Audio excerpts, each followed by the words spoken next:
November rain hammered against the floor-to-ceiling windows of Westfield Tower as Victoria Hayes stood motionless in her corner office on the 42nd floor.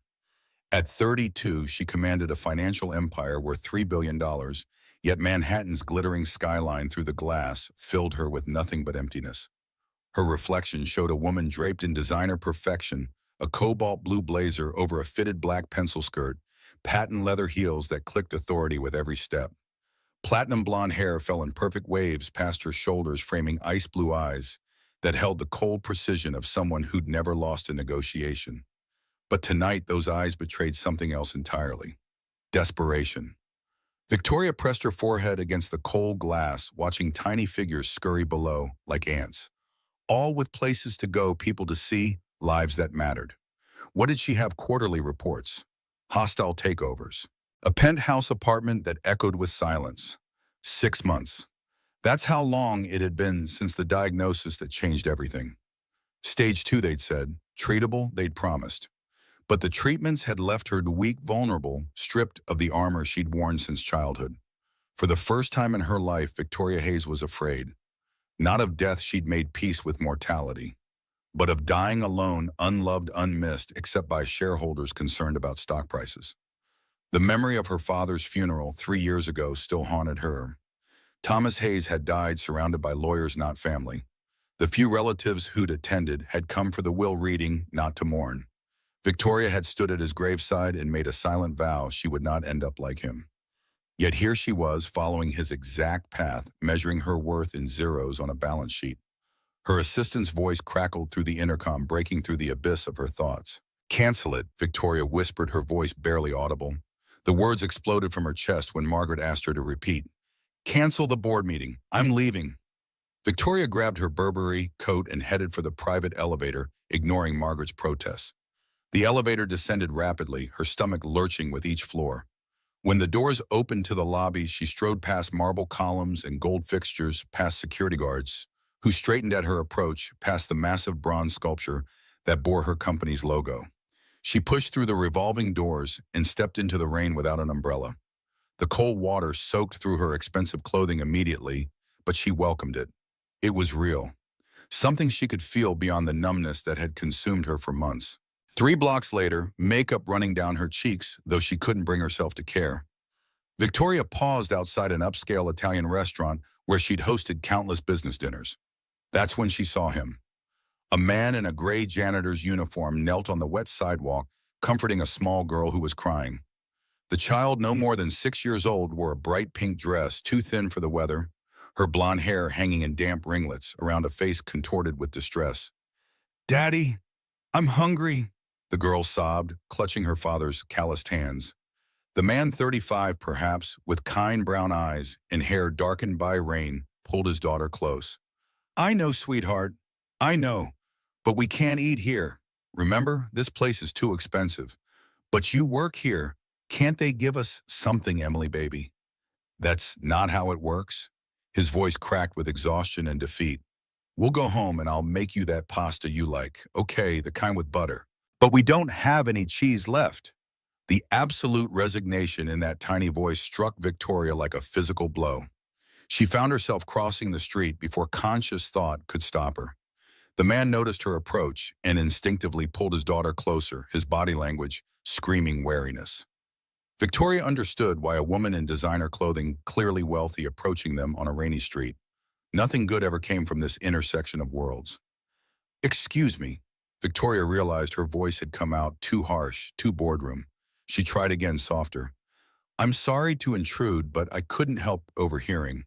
Would you allow me to buy dinner for you and your daughter?" The man's jaw tightened. "We don't need charity. It's not charity." Victoria paused, searching for words that wouldn't sound condescending. "I'm having a terrible day, and I'd like to do something good for someone. Please, it would help me more than it would help you." The man studied her face with an intensity that made her uncomfortable. Those brown eyes seemed to see past her expensive armor, past the CEO persona, straight through to the frightened woman underneath. His daughter tugged on his sleeve. "Daddy, she seems nice, and I'm really hungry." Something in the man's expression softened, though suspicion still lingered. "One meal. Then we're even, and you go back to your world, and we go back to ours." "Understood." Understood. Victoria agreed, though some part of her knew this was a lie. Something fundamental had shifted the moment she'd seen this man comfort his daughter with such fierce, protective love. Something she couldn't name, but that pulled at her with gravitational force. The man stood still, holding his daughter's hand. "I'm Jason. This is Emily." "Victoria." She hesitated, then added, "Just Victoria. You're lying," Emily said matter-of-factly, her tears forgotten as she studied Victoria with unsettling perception. "You're somebody important. I can tell by your fancy clothes and the way you stand all straight like my teacher when she's being serious." Despite everything, Victoria felt a smile tug at her lips, the first genuine smile in months. "You're very observant. That's what Daddy says. He says I notice too much." Emily tilted her head. "Why are you crying? Your eyes are all red and puffy like mine get when I'm sad." Jason cleared his throat, embarrassed. "Emily, that's rude." "It's all right," Victoria interrupted, kneeling to Emily's level, ruining her stockings on the wet concrete. She looked into the child's eyes so blue they reminded her of someone, though she couldn't place who, and felt something crack inside her chest. "You're right, I am sad, very sad, but meeting you is making me feel a little better." "Then you should definitely have dinner with us," Emily declared with the absolute certainty only a 6-year-old could possess. "Daddy always says sharing food makes everything better, even when we only have pasta with butter." "Emily," Jason's voice held a warning. "What?" "It's true." Emily looked up at her father with such trust and adoration that Victoria felt tears threaten again. "You're the best cook in the whole world, even when we don't have lots of food." Jason's face flushed with a mixture of pride and humiliation. He looked at Victoria, and she saw her own desperation reflected back at her from a different angle. Here was a man who would give anything for his child, who wore his gray uniform with more dignity than she wore her designer labels, who measured his worth in his daughter's smiles rather than stock portfolios. "Let's go inside." Victoria rose, brushing ineffectually at her wet stockings. "Order whatever you want. My treat. No strings attached." "We can't," Jason began. "Daddy, please." Emily's lower lip trembled. "My tummy really hurts." The defeat in Jason's shoulders as he nodded was heartbreaking. Victoria led them inside, acutely aware of how they must appear to the maitre d', the wealthy woman in expensive wet clothes, the janitor in his uniform, the child in her threadbare dress.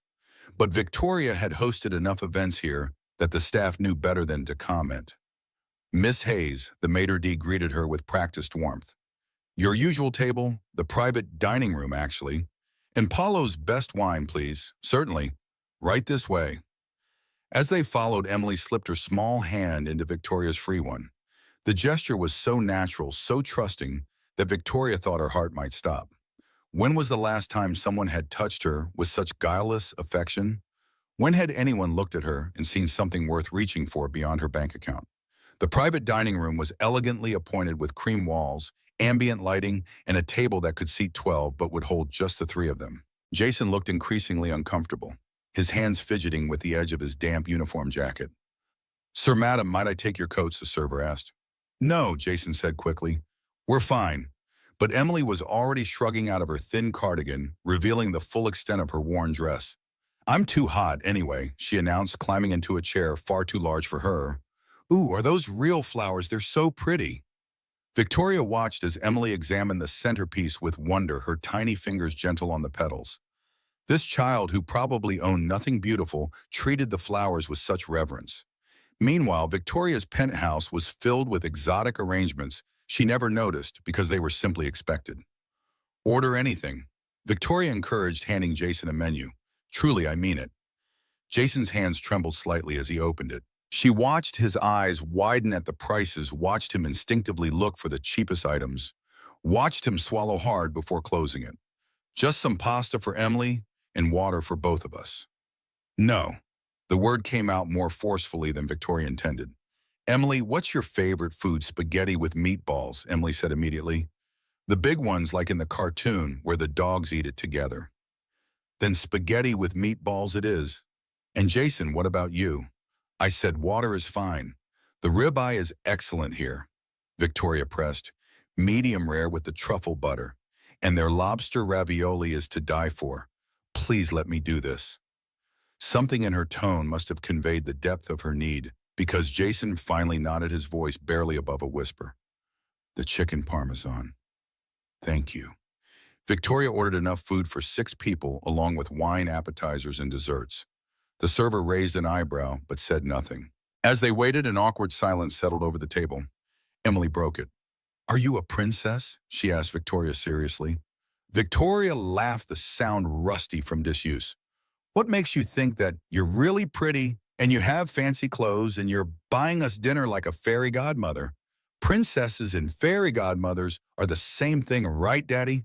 Not exactly, sweetheart, Jason said, but his eyes had softened as he watched his daughter's animated face. Well, I think you're a princess, Emily decided. A sad princess who needs cheering up. Want to hear about my hamster? His name is Mr. Whiskers, and he runs on his wheel at night and keeps me awake, but I don't mind because he's my best friend. As Emily launched into an elaborate story about Mr. Whiskers' adventures, Victoria found herself genuinely listening, genuinely engaged in a way she hadn't been with anyone in years. The child's enthusiasm was infectious, her imagination boundless. She spoke of the hamster as if it were a valiant knight, describing elaborate quests that involved cardboard tube castles and villainous cats from the apartment next door. Jason watched his daughter with such naked love that Victoria had to look away. What would it be like to be loved like that, to be someone's entire world? She'd spent her life building empires, and this man in his gray uniform had something infinitely more valuable in his threadbare pocket, the unconditional adoration of a child who thought he hung the moon. The food arrived, and Emily's eyes became saucers. Daddy, look! The meatballs are huge. Mind your manners, Jason reminded gently, but he was staring at his own plate with an expression that suggested he couldn't remember the last time he'd eaten anything this substantial. Dig in, Victoria encouraged, and watched as Emily attacked her spaghetti with the enthusiasm only a hungry 6-year-old could muster. Jason ate slowly, carefully, as if trying to make each bite last. Victoria barely touched her own food, too captivated by this tableau of simple joy. How many business dinners had she sat through in this very restaurant, picking at 5-star meals while discussing mergers and profit margins, never truly tasting anything. Now watching Emily get sauce on her chin and Jason carefully wipe it away with such tenderness, she realized she'd been starving for years, though not for food. This is the best dinner ever, Emily declared through a mouthful of meatball. Even better than my birthday. When was your birthday? Victoria asked. 2 months ago, I turned 6. Daddy made me cupcakes with pink frosting, and we sang songs, and Mr. Whiskers got to eat a tiny piece of carrot cake. Carrots, not cake, Jason corrected with a smile. Hamsters can't eat cake, remember? But he wanted cake, I could tell. As the meal progressed, Victoria learned fragments of their story through Emily's chatter and Jason's reluctant additions. They lived in a small apartment in Queens. Jason worked 3 jobs: janitor at this restaurant, during evenings warehouse work on weekends, and overnight security at an office building. Emily attended public school and stayed with a neighbor during Jason's long hours. Her mother had died 2 years ago. Cancer, Jason said quietly, and the pain in his voice suggested the wound was still fresh. Mommy was really sick for a long time, Emily added matter-of-factly. But Daddy took care of her and me all by himself. He's a superhero. Jason's eyes glistened. Em, that's enough. It's true, you are. You do everything. The waiter brought dessert, tiramisu, chocolate lava cake, cannoli, and Emily's squeal of delight made other diners turn to look. Victoria didn't care. Let them stare at this moment of pure, unfiltered happiness. But as the meal wound down, reality reasserted itself. Jason carefully folded his napkin, his expression returning to that wary guardedness from earlier. Thank you for dinner. It was incredibly generous. Emily, say thank you to Miss Victoria. Thank you, Princess Victoria. Emily threw her arms around Victoria's waist in an impulsive hug that nearly shattered what remained of her composure. You're very welcome, sweetheart. They rose to leave, but Victoria found herself following them to the door. The rain had stopped, leaving the street slick and reflective under the streetlights. Jason turned back, something in his expression suggesting he knew what was coming and dreaded it. Can I see you again? The words tumbled out of Victoria before she could stop them. I mean, could I take Emily to the park sometime, or the zoo? I really enjoyed tonight. Jason's face closed off immediately. That's not a good idea. Why not? I don't have any weird intentions. Victoria struggled to explain the inexplicable. Your daughter is wonderful. You're wonderful. And I'm so alone I can barely breathe most days. The raw honesty seemed to shock Jason into silence. Emily tugged on his hand. Daddy, she said with the wisdom of the very young. She said she's sad. We should help her. Emily, go wait by that bench over there. I need to talk to Miss Victoria privately. Now, please. Emily trudged off, casting worried glances back at them. Jason stepped closer to Victoria, his voice low and intense. Look, I don't know what you want from us, but we're not a charity case for you to feel better about yourself. We're not your good deeds so you can sleep at night. I work hard. I take care of my daughter. And we don't need someone from your world swooping in and then disappearing when she gets bored. That's not what this is, Victoria protested, even though part of her wondered if he was right.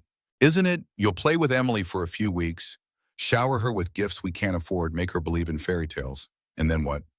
When your real life calls you back, when the novelty wears off, you'll vanish, and my daughter will be left wondering what she did wrong to make the princess leave.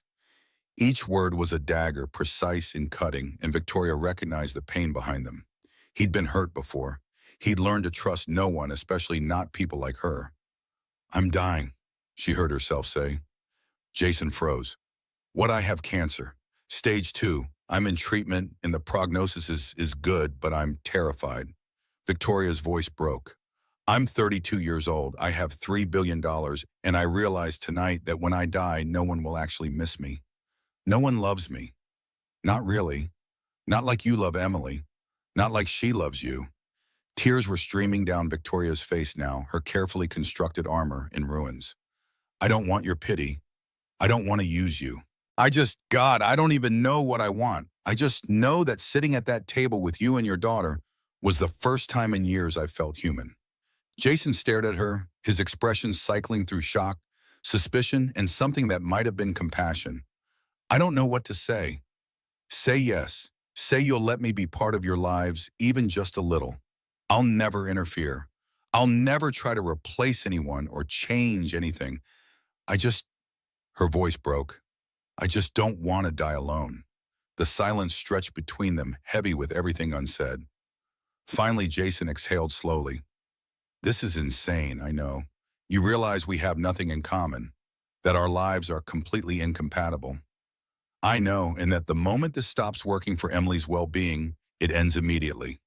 No discussion, no negotiation. I understand. Jason ran a hand through his damp hair, looking every bit as lost as she felt. 1 month. We'll try this for 1 month. You can spend time with us, get to know Emily, whatever. But the second I think you're causing her harm, we're done. Agreed. Relief flooded through Victoria so powerfully she thought she might collapse.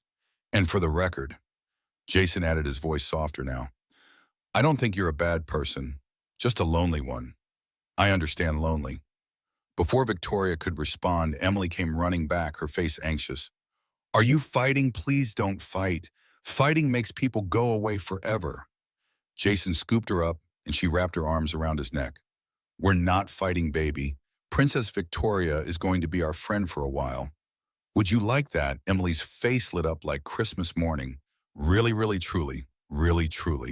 Victoria confirmed, her heart simultaneously full and breaking as they parted ways, Jason and Emily heading to the subway, Victoria to her waiting town car. She turned back to watch them disappear into the crowds.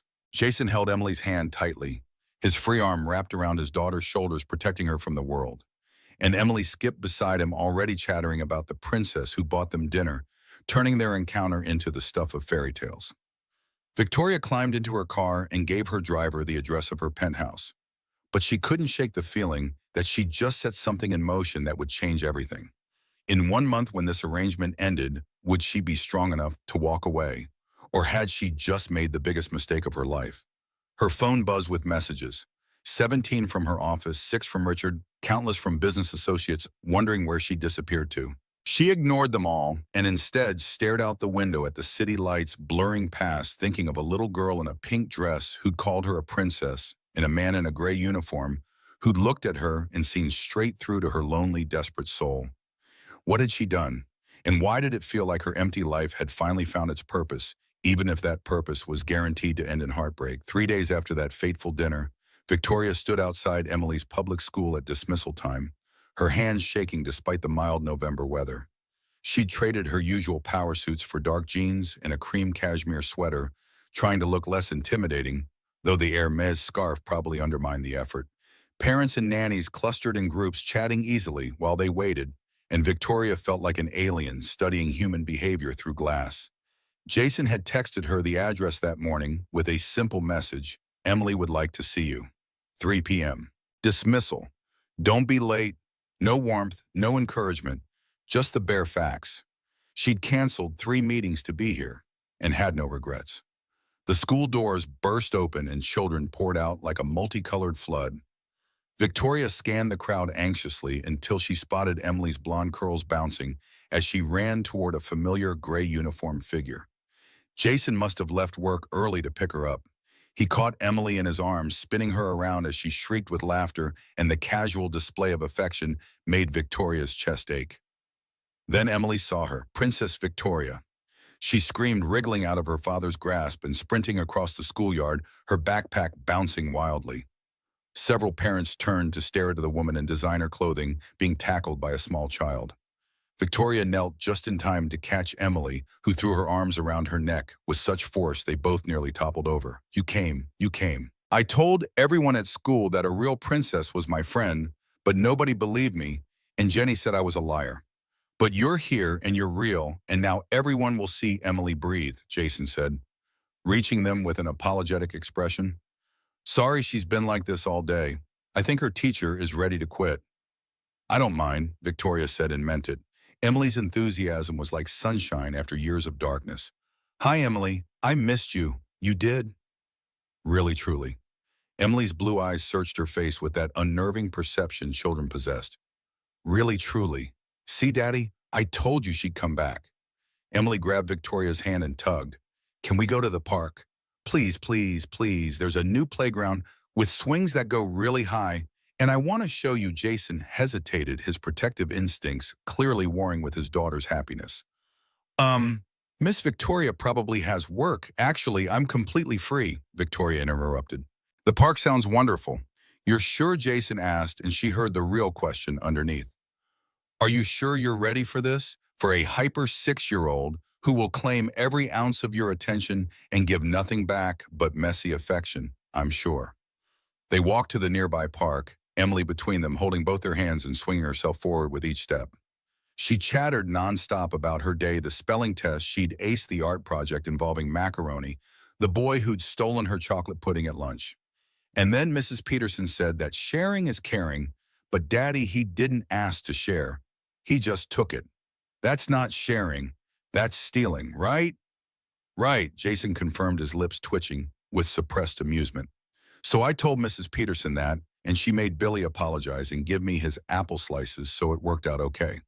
But next time I'm bringing my lunch in a locked box like a treasure chest, so nobody can steal my treasures. Emily looked up at Victoria. Do you have treasures, Princess Victoria? I suppose I do, Victoria said slowly, though I'm realizing most of them aren't as important as I thought. That's silly. Treasures are always important. Like Mr. Whiskers is my treasure, and Daddy is my treasure, and my pink dress, even though it's getting too small. And now you're my treasure too. The casual declaration made Victoria's throat constrict. I'm honored to be one of your treasures, Emily. They reached the playground, and Emily immediately dragged Victoria toward the swings. Push me really high, but not too high because Daddy says I can't fly yet, even though I really want to. As Victoria pushed Emily on the swing, listening to her delighted squeals, she became aware of Jason watching them from a nearby bench. His expression was unreadable, part weariness, part longing, part something else entirely. She left Emily playing on the slide and approached him. Is this okay? She asked, sitting down but maintaining a respectful distance. Me being here, Jason was quiet for a long moment, watching his daughter climb the jungle gym with reckless confidence. She dreamed about you last night, woke me up at 2 a.m. to tell me about the princess who took us to a magical castle where nobody was ever hungry and everyone had enough. Victoria's heart clenched. Jason, I'm not trying to make me feel guilty, Jason interrupted. I'm trying to explain why this terrifies me. His brown eyes finally met hers, and she saw genuine fear there. She's 6. She doesn't understand that people leave. that good things don't last, that princesses belong in fairy tales, not in our real life. The naked vulnerability in his face took her breath away. I've worked so hard to protect her from disappointment, from understanding just how different we are from other kids, from knowing how much we struggle. And in one night, you gave her a glimpse of a world we can never be part of. I don't want to hurt her, Victoria said fervently. I swear I don't. But Jason, she's special. She has this light about her, this joy despite everything, and I need that. Is that selfish? Probably, but I'll try my best not to damage it. Everyone says they'll try their best. My ex-wife's parents said they'd try their best to accept me. They didn't. The social services caseworker said she'd try her best to help us after Melissa died. She didn't. Jason's voice cracked slightly on his late wife's name. Trying isn't always enough. What do you want me to do? Tell me and I'll do it. Jason rubbed his eyes, exhaustion seeping through his carefully maintained composure. I want you to be honest. If this becomes too much, if your real life pulls you away, tell us before Emily gets in any deeper. Give us a clean break instead of false promises. I can do that. Victoria agreed, though the thought of walking away from this, from Emily's laughter, from Jason's quiet strength, already felt impossible. Daddy? Olivia, watch me. Emily was hanging upside down from the monkey bars, her dress falling over her face in a way that made Jason leap to his feet. Emily Bennett Reed, get down from there this instant, but I'm a bat. Bats hang upside down. Bats also don't explain their injuries to the emergency room doctor. Down, now. Emily flipped herself down with surprising grace and ran over flushed and grinning. Did you see I was upside down for like 100 seconds? More like 5, but still impressive, Victoria said, unable to resist smoothing Emily's disheveled hair. The child leaned into the touch like a cat seeking affection. Are you hungry? Jason asked. We should probably head home soon. Emily's face fell slightly. But we just got here. Actually, Victoria said before she could stop herself, I was hoping you both might join me for dinner again.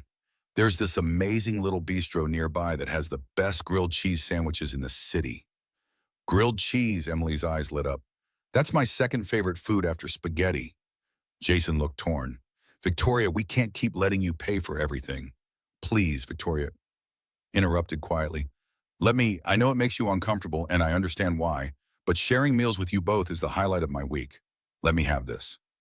Something in her tone must have conveyed the depth of her need because Jason finally nodded, though his jaw remained tight. One dinner, then we go home. The bistro was casual and cozy, nothing like the formal Italian restaurant, and Emily immediately felt more comfortable.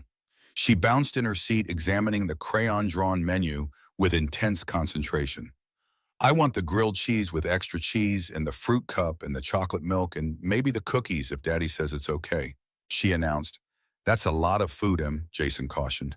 But I'm growing. Mrs. Peterson measured us yesterday and I grew half an inch since last month. I'm going to be tall like Daddy someday. As they ordered and waited for food, Victoria found herself studying Jason more closely in the warm light of the bistro.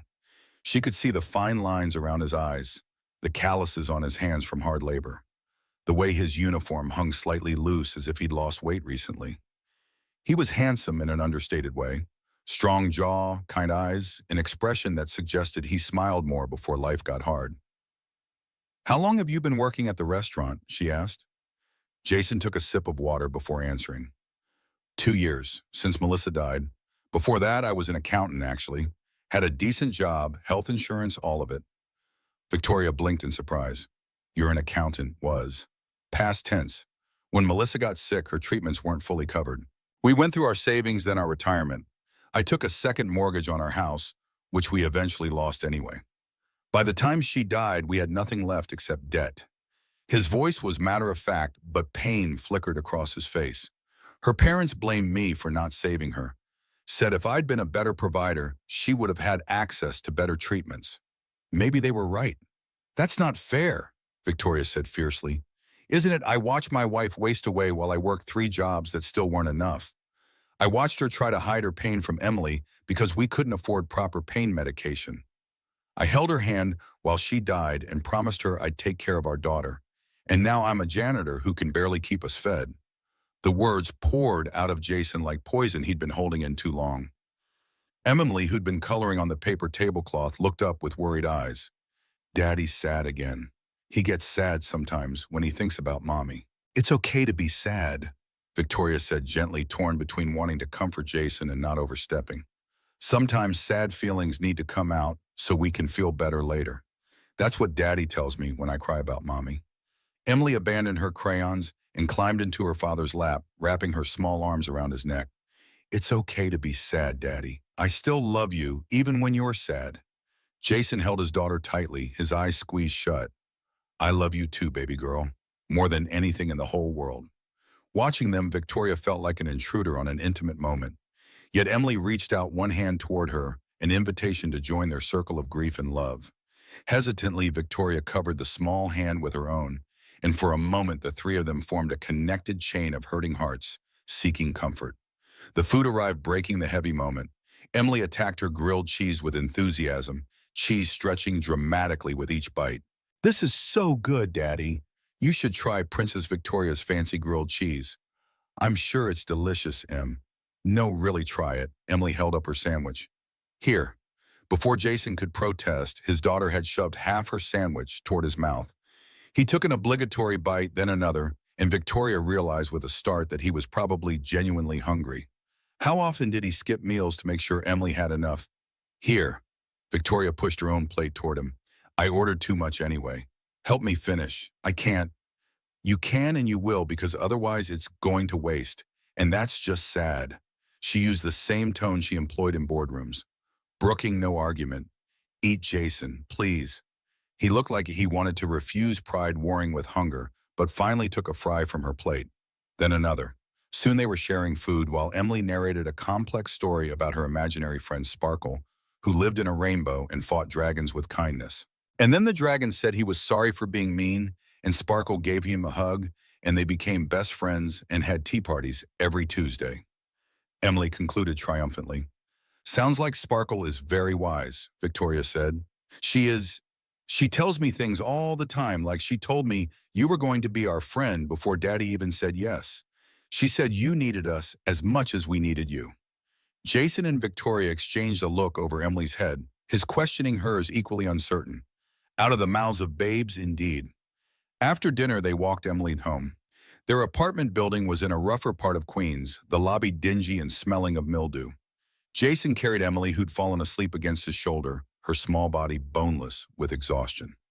You don't have to walk us up, Jason said quietly. I'd like to, if that's okay. He didn't refuse. They climbed 4 flights of stairs, the elevator was broken, and Jason unlocked a door marked 4C. The apartment was tiny, but immaculately clean.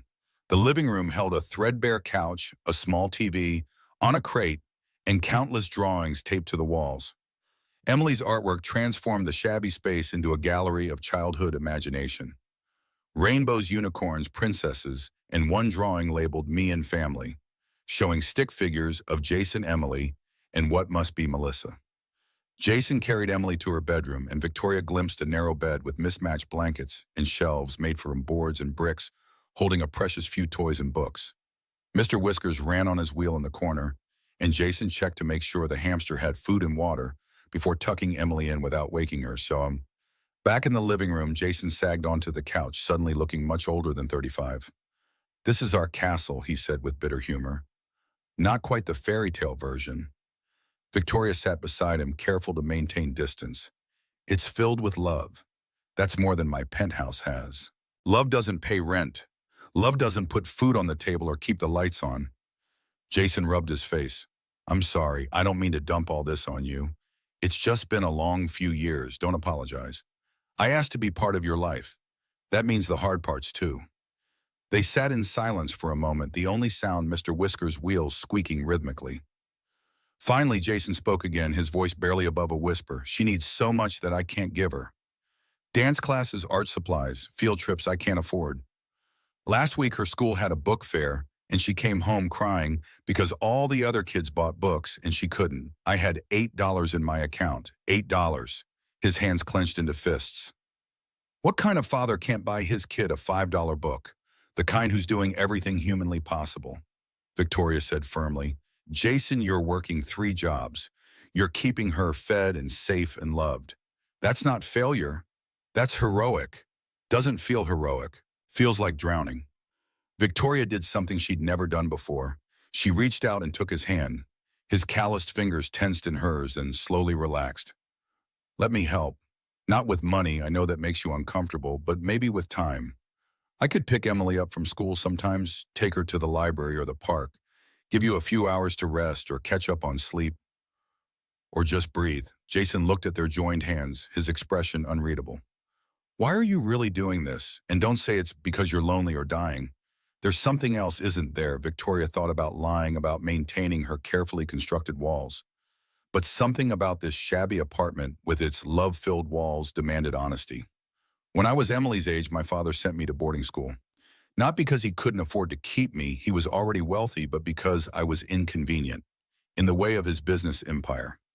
She felt tears threatening and pushed through. I spent every holiday, every birthday, every important moment of my childhood alone or with paid caregivers. I built my company trying to prove I was worth my father's attention. He died, never once telling me he loved me. Jason, I see Emily with you, and I see everything I never had. A parent who would sacrifice anything for their child. Love that's unconditional and fierce and real.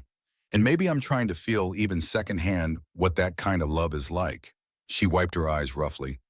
So yes, I'm lonely and dying, but mostly I'm trying to fill a hole that's been empty my entire life. Jason squeezed her hand. I had good parents. They died in a car accident when I was 23, right before I met Melissa. I think they would have loved being grandparents to Emily. His voice was rough with emotion. Maybe we're both trying to fill holes, Victoria. Maybe that's okay. They sat there on his threadbare couch, holding hands like children afraid of the dark. Two people from completely different worlds who'd somehow found each other in the midst of their respective storms. Victoria knew this was dangerous, that every moment she spent here made it harder to eventually walk away. But Emily's drawing of me and family caught her eye, and she thought maybe, just maybe, there was room on that page for one more stick figure. Same time tomorrow, she asked. I could pick Emily up from school? Jason hesitated, then nodded. Tomorrow. But Victoria, if this ever becomes too much, if you need to step back, I'll tell you. I promise. Clean break. No false hope. Okay. Then he walked her to the door, and just before she left, he said quietly, thank you. For dinner, for listening, for caring about my daughter. Thank you for letting me in. Victoria replied and meant it more than she'd ever meant anything. As she rode the elevator down, it had mysteriously started working again and climbed into her waiting car. Victoria felt the strangest sensation in her chest. It took her a moment to identify it. Hope.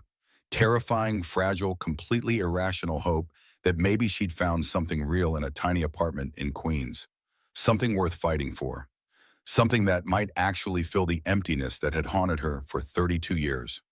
Her phone buzzed with urgent messages from her office, but she silenced it and instead looked out at the city lights, thinking of a little girl who dreamed of princesses and a man who loved his daughter enough to accept help from a stranger. In 1 month, this would end. But maybe, just maybe, 30 days would be enough to teach her what love actually looked like. And if her heart broke when it ended, well, at least it would prove she still had one. 2 weeks passed in a blur of school pickups, park visits, and dinners that gradually became less awkward.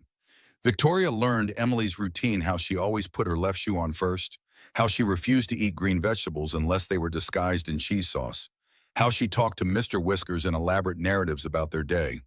She learned Jason's routine too. The dark circles under his eyes that never fully disappeared, the way he stretched his back after lifting heavy boxes at the warehouse. How he always checked his phone anxiously, waiting for some crisis that would drain his nearly empty bank account. What Victoria didn't expect was how quickly Emily would burrow into her heart, or how Jason's quiet strength would start to feel like safety in a life that had always been about combat. In those 2 weeks, Victoria found herself declining meetings she once would have considered essential. The quarterly projections could wait. The European acquisition was proceeding without her micromanagement. For the first time in her adult life, Victoria Hayes was choosing something over work. Emily's teacher, Mrs. Peterson, pulled Victoria aside one afternoon as she picked up Emily from school. Your niece talks about you constantly, the princess who comes to take her on adventures. I'm glad Emily has family support while her father works so hard. Victoria hadn't corrected the assumption of relation. The truth was far more complicated than she cared to explain to a kindergarten teacher. Instead, she'd smiled and nodded, feeling both pride and discomfort at the role she was playing in Emily's life. A role with no name, no boundaries, and an expiration date that loomed like a shadow over every moment of joy. The calls from her office grew more frequent. Emails from board members questioned her commitment. Richard, her ex-fiancé, continued calling, demanding explanations. Victoria found herself standing in two worlds, one foot in the penthouse of power and privilege, the other in a tiny Queens apartment where love covered the walls instead of expensive art. She knew she couldn't maintain this balance indefinitely. Something would have to give. On a Tuesday morning in her office, Victoria studied the Hoffman deal paperwork, a $200 million acquisition that had been 6 months in the making. Tonight's meeting in the Hamptons was crucial. The buyers were getting cold feet, and only her personal touch could salvage the situation. Her phone buzzed with a text from Jason.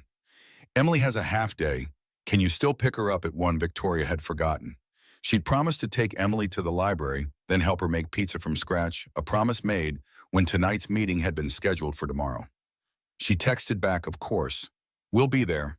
She'd figure something out. She always did. Victoria arrived at Emily's school precisely at 1 o'clock, ignoring the 3 calls from Margaret that had come in during the drive.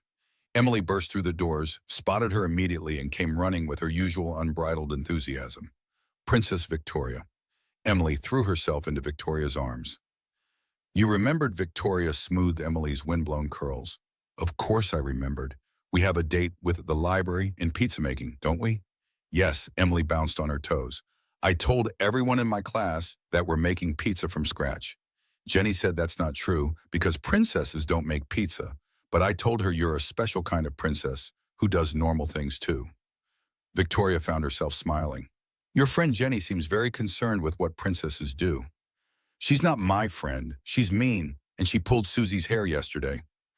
Emily's face clouded momentarily before brightening again. Can we get books about space, Mrs.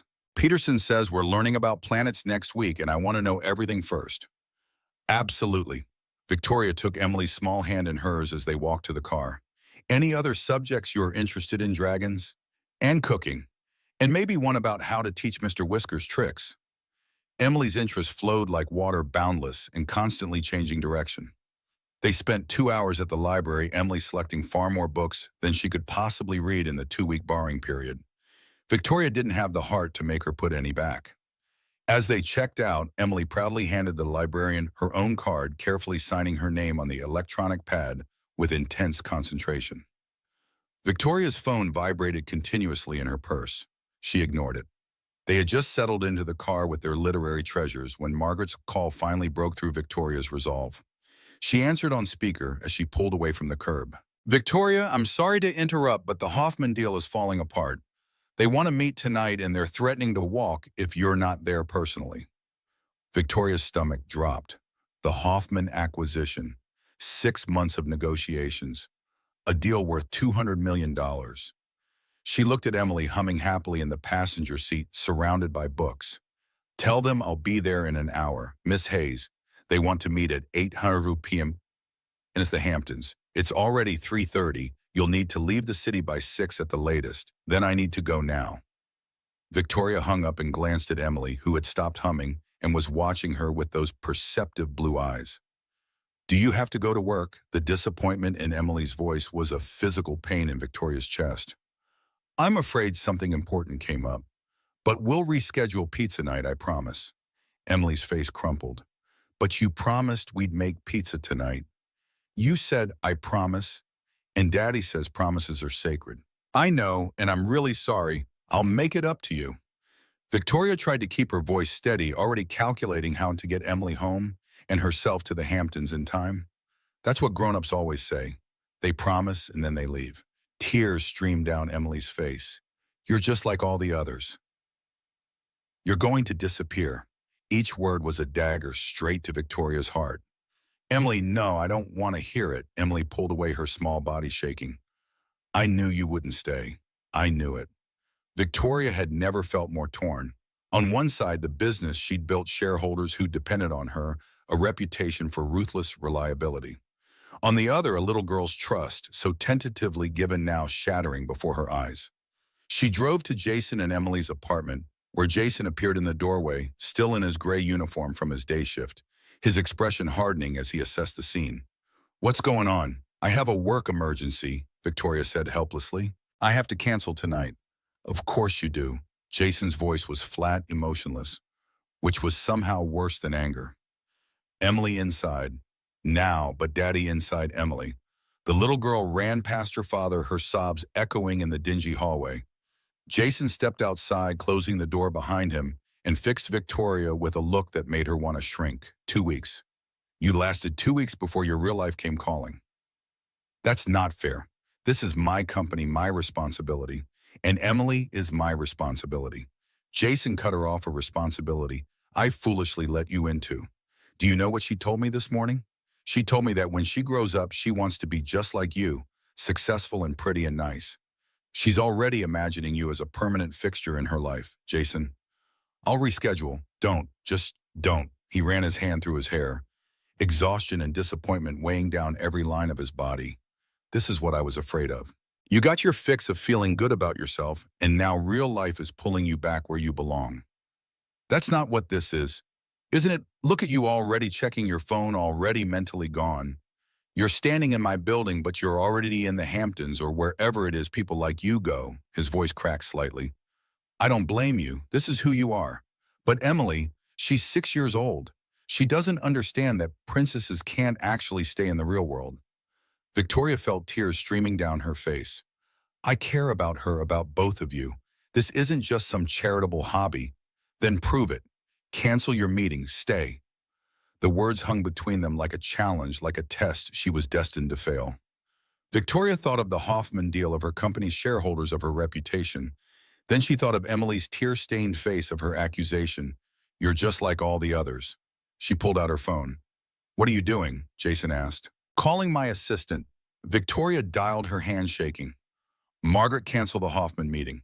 Tell them I'll video conference tomorrow morning at 7 a.m. If they're willing, but I'm not available tonight. Miss Hayes, they'll walk. The deal will collapse. Then they walk. Some things are more important than money. She hung up before Margaret could protest further and looked at Jason. I'm staying. Emily and I are making pizza just like I promised. Jason stared at her, something shifting in his expression. You just tanked a major deal for pizza with a 6-year-old. Yes, that's insane. Probably. Victoria wiped her eyes. But Emily was right. Too many people have broken promises to her. I won't be another one. For a long moment, Jason said nothing. Then incredibly, his lips twitched into something almost like a smile. You're completely crazy. I'm beginning to realize that. Emily, Jason called through the door. Come out here, please. The door cracked open, and Emily peered out, her face still red and blotchy. Is Princess Victoria leaving? No, sweetheart. She's staying for pizza. Really, hope and suspicion warred on Emily's face. You're not lying. Victoria knelt again, meeting Emily at eye level. I'm not lying. I canceled my meeting. I'm staying right here, and we're going to make the best pizza in the entire world. And Emily, I'm sorry I scared you. I'm sorry I made you think I was leaving. I'm learning how to be a good friend, and sometimes I mess up, but I promise I'm trying. Emily studied her face with that unnerving perception, then slowly nodded. Okay, but if you break another promise, I'm going to be really, really mad. That's fair. And you have to let me put pineapple on the pizza even though Daddy says it's wrong. Hey, Jason protested. Pineapple on pizza is a crime against humanity. Is not. It's delicious. Emily was already bouncing back to her usual enthusiasm. Right, Victoria. Honestly, I've never tried it, Victoria admitted. Emily gasped dramatically. You've never tried pineapple pizza? Oh my goodness, we need to fix this right now. This is an emergency.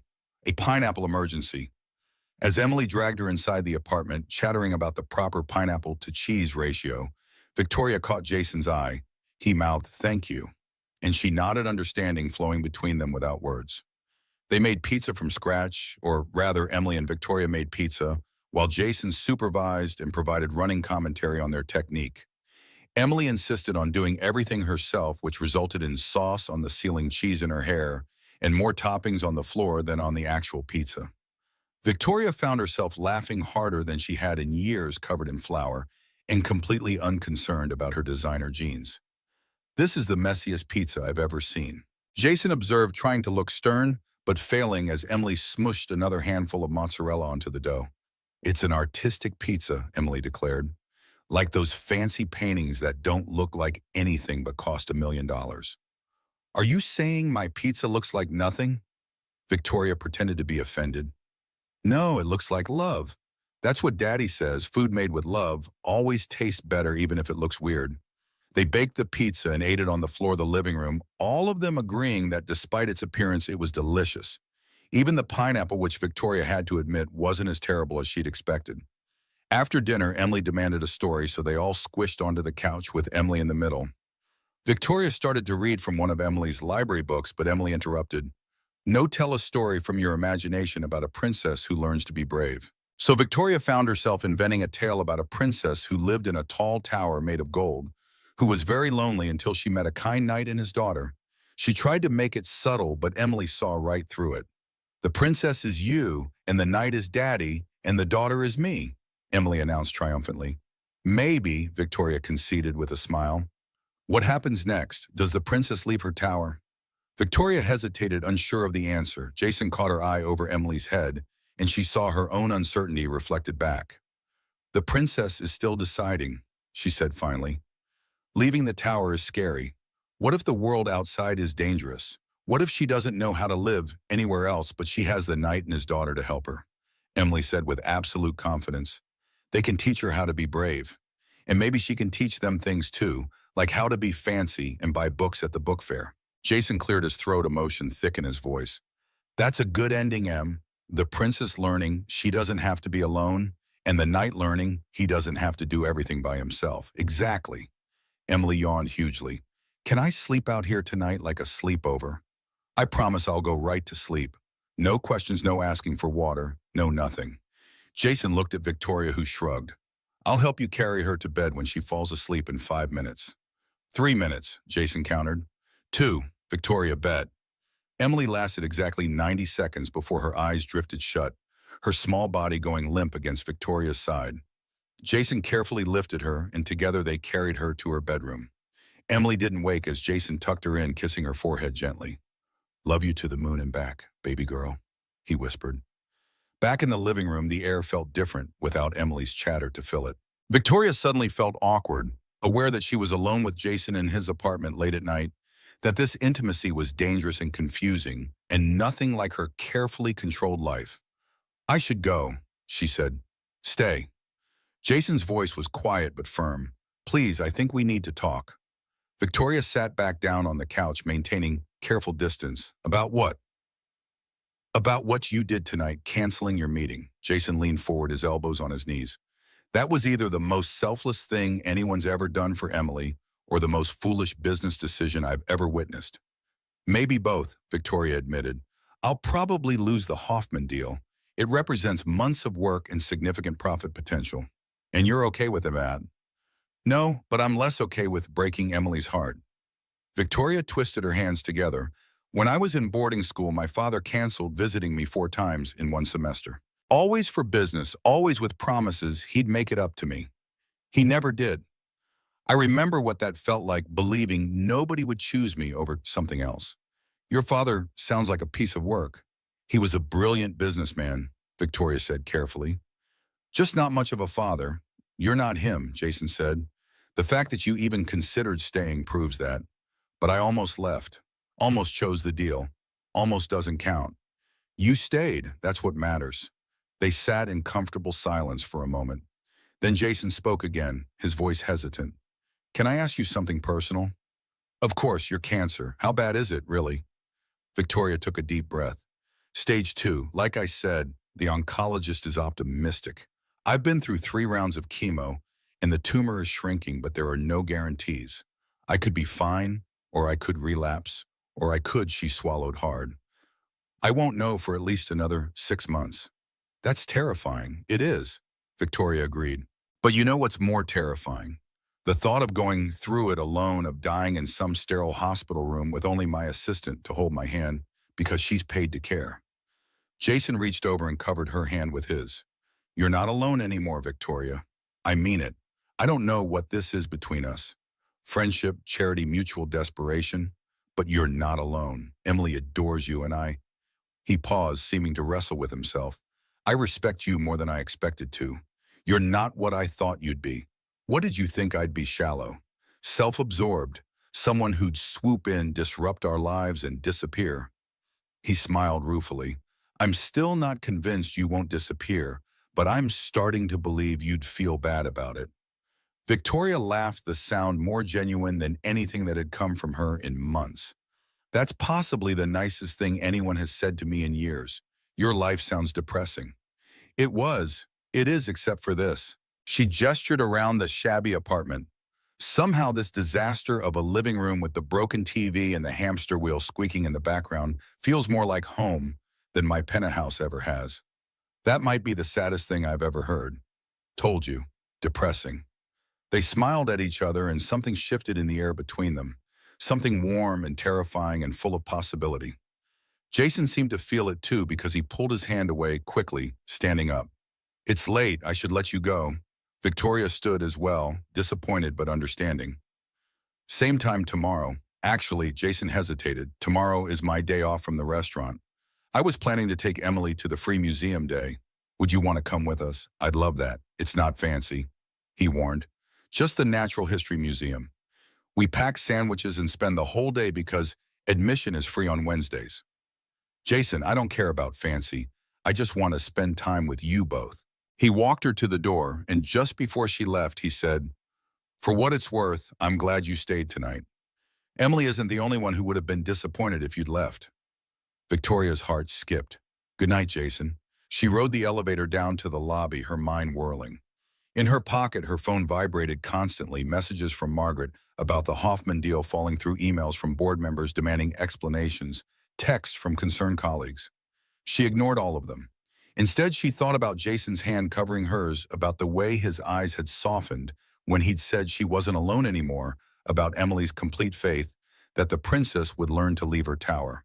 2 weeks had passed of their 1-month arrangement, and Victoria was already dreading the end. How was she supposed to walk away from this, from Emily's laughter, and Jason's quiet strength, and the feeling that maybe possibly she was becoming someone worth knowing? The Natural History Museum hummed with the energy of hundreds of children taking advantage of free admission day.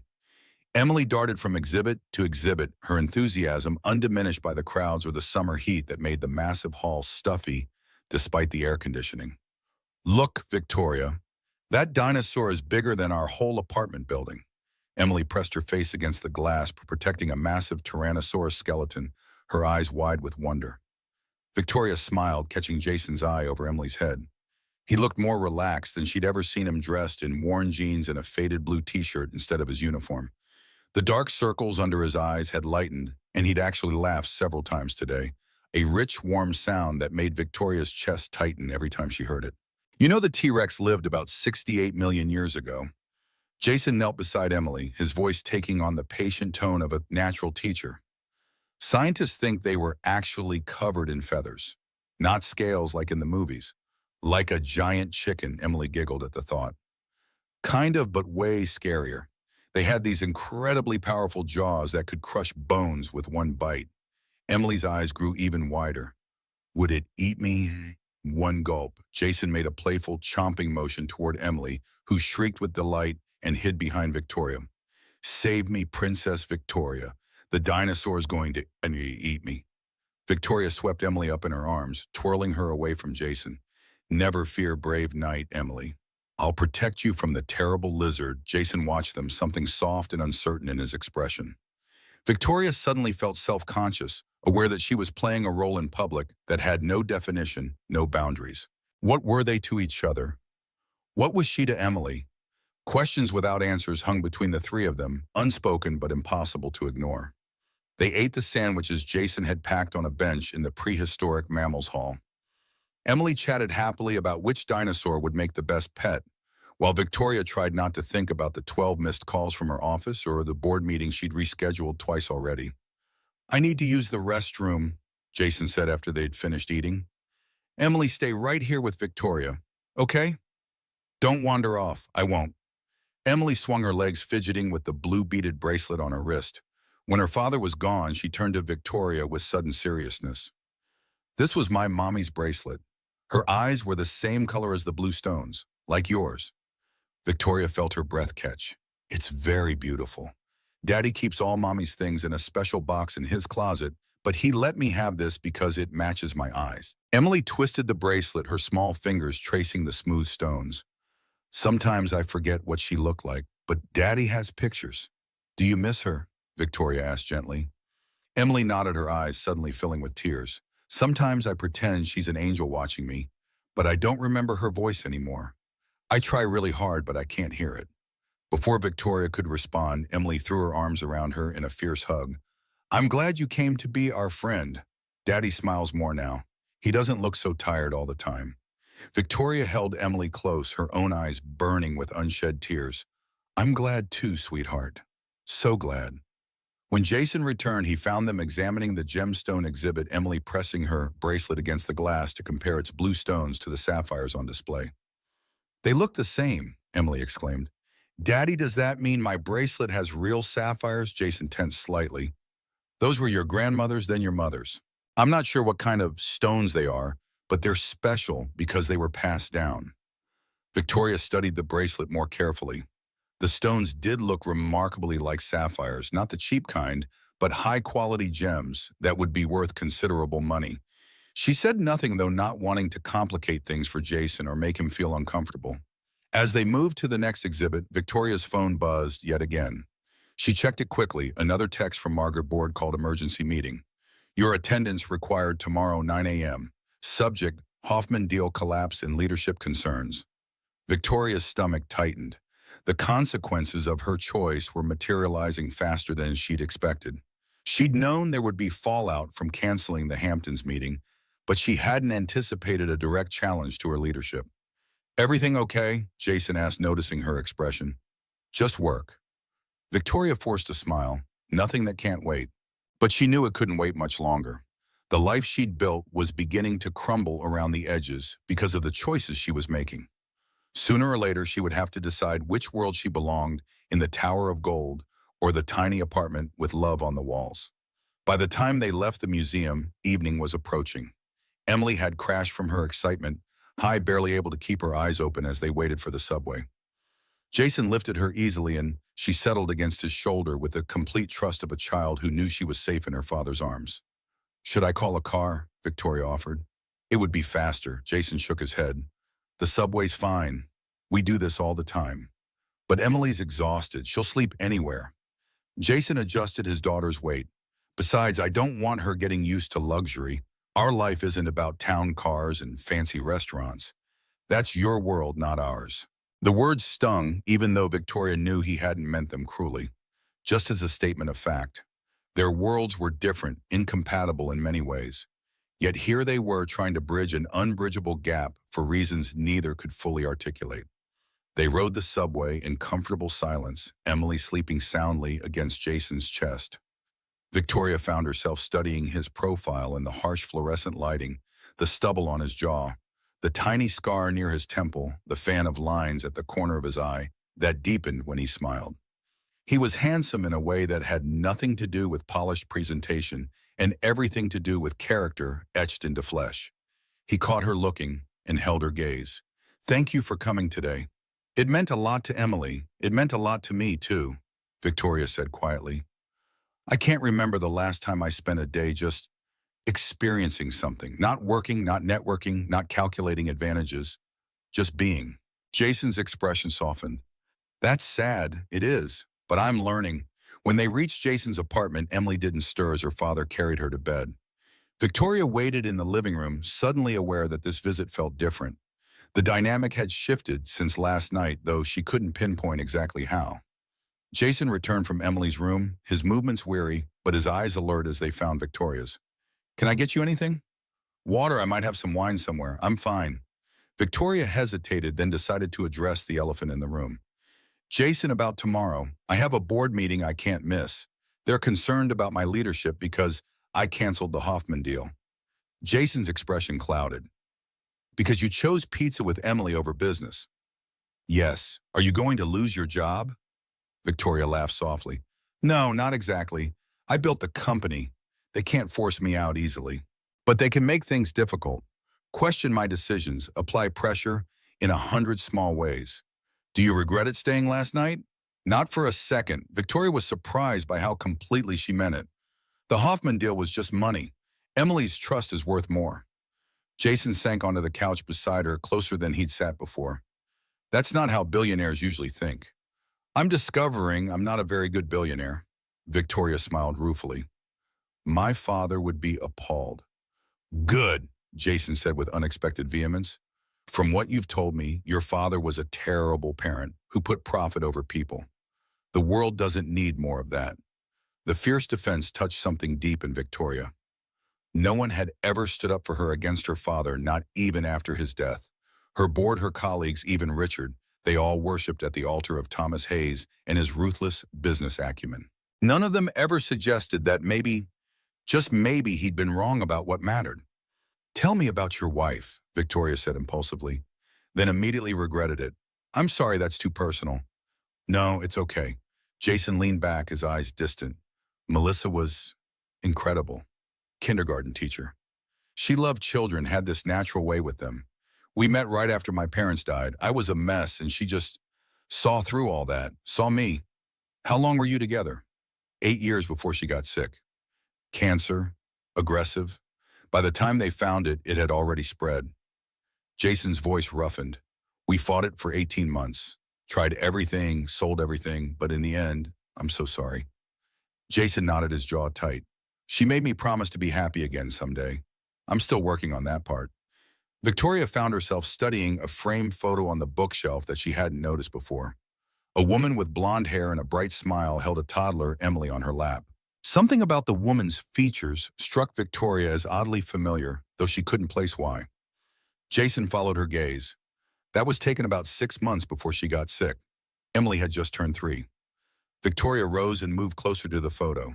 Melissa was beautiful. She had such a warm smile. She did. Jason came to stand beside her. Emily has her eyes, same shade of blue. As Victoria stared at the photo, a strange sensation prickled at the back of her neck. There was something about Melissa's features, the shape of her eyes, the line of her jaw, the way her hair fell, that seemed eerily familiar. Almost like looking in a mirror. The realization hit Victoria like a physical blow. Jason's late wife resembled her. Not in a vague they both had blonde hair way, but in specific, unmistakable features. The kind of resemblance that couldn't be coincidence. Jason, watching her face, saw the moment of recognition. His expression closed immediately. I should check on Emily. He turned away, but Victoria caught his arm. Wait, please. Is this why you were so reluctant to let me into your lives? Because I look like her. Jason's shoulders slumped. I noticed it that first night. Not just the blonde hair or blue eyes. The way you hold yourself. The way you tilt your head when you are listening intently. Even some of your expressions. Why didn't you say anything? What exactly was I supposed to say? Hey, you look remarkably like my dead wife. Mind buying us dinner? Jason's voice held a bitter edge. Besides, you're not her. You couldn't be more different in many ways. Melissa was soft where you're sharp, patient where you're driven. She never owned anything worth more than a few $100s, and she was the happiest person I've ever known. Each comparison stung, though Victoria knew he wasn't trying to be cruel. You must think I'm some kind of replacement. That I'm trying to know. Jason turned back to face her. That's not it. At first, I was wary because of the resemblance. I worried about what it might do to Emily, having someone walk into her life who looked like a ghost of her mother. But you're not Melissa. You've never tried to be. And Emily sees you as something completely different, her fairy tale princess. Then why do you look so upset right now? Because I'm afraid, Jason admitted, his voice dropping. Afraid that you're getting close to us because subconsciously we remind you of the family you never had. Afraid that Emily is getting attached to someone who might vanish. Afraid that He stopped abruptly. Victoria felt her heart pounding. Afraid that you're what? Afraid that I'm starting to care about you. Not because you look like Melissa, because you're you. The woman who canceled a $200 million deal to make pizza with my daughter. The woman who pushes Emily on the swings until her arms are tired. The woman who looks at my shabby apartment and sees something valuable. Jason, and that terrifies me. Jason continued, his words coming faster now. Because in 12 more days, our 1-month experiment ends. And you'll go back to your world, and we'll go back to ours. That was the deal. Victoria felt as if the floor were tilting beneath her feet. What if I don't want to go back? The words escaped before she could consider their implications. What if I want to stay? Jason stared at her, hope and wariness battling in his expression. You can't mean that. Your company, your life isn't making me happy. Hasn't for years. Victoria took a step closer to him. I've been thinking about stepping back, making changes, maybe bringing in a new CEO while I remain as chairperson. Less day-to-day management, more strategic direction. Because of us, Jason sounded incredulous. Because of me. Because cancer has a way of clarifying priorities. Because I'm tired of living in a tower alone. Victoria hesitated, then added softly, but yes, meeting you and Emily accelerated things. Showed me what I was missing. Jason shook his head, disbelief evident in every line of his body. Victoria Hayes, billionaire CEO, wants to spend her time with a janitor and his daughter in Queens instead of running her empire. That's insane.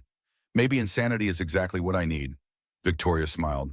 My whole life has been about control and calculation. Look where it's gotten me, alone, frightened, with no one who would miss me if I disappeared tomorrow. I'd miss you, Jason said so quietly she almost didn't hear him. Emily would be devastated. The simple admission hung in the air between them, changing everything and nothing. Victoria felt tears threatening and blinked them back. Then maybe we need to rethink our 1-month limit. Jason studied her face for a long moment. I need to know this isn't some temporary phase, some billionaire's midlife crisis or cancer-induced panic. Emily can't handle getting attached and then abandoned. I can't promise forever, Victoria said honestly. No one can. But I can promise to be honest about my feelings and intentions. I can promise not to disappear without explanation. I can promise to consider Emily's well-being in every decision. Jason nodded slowly.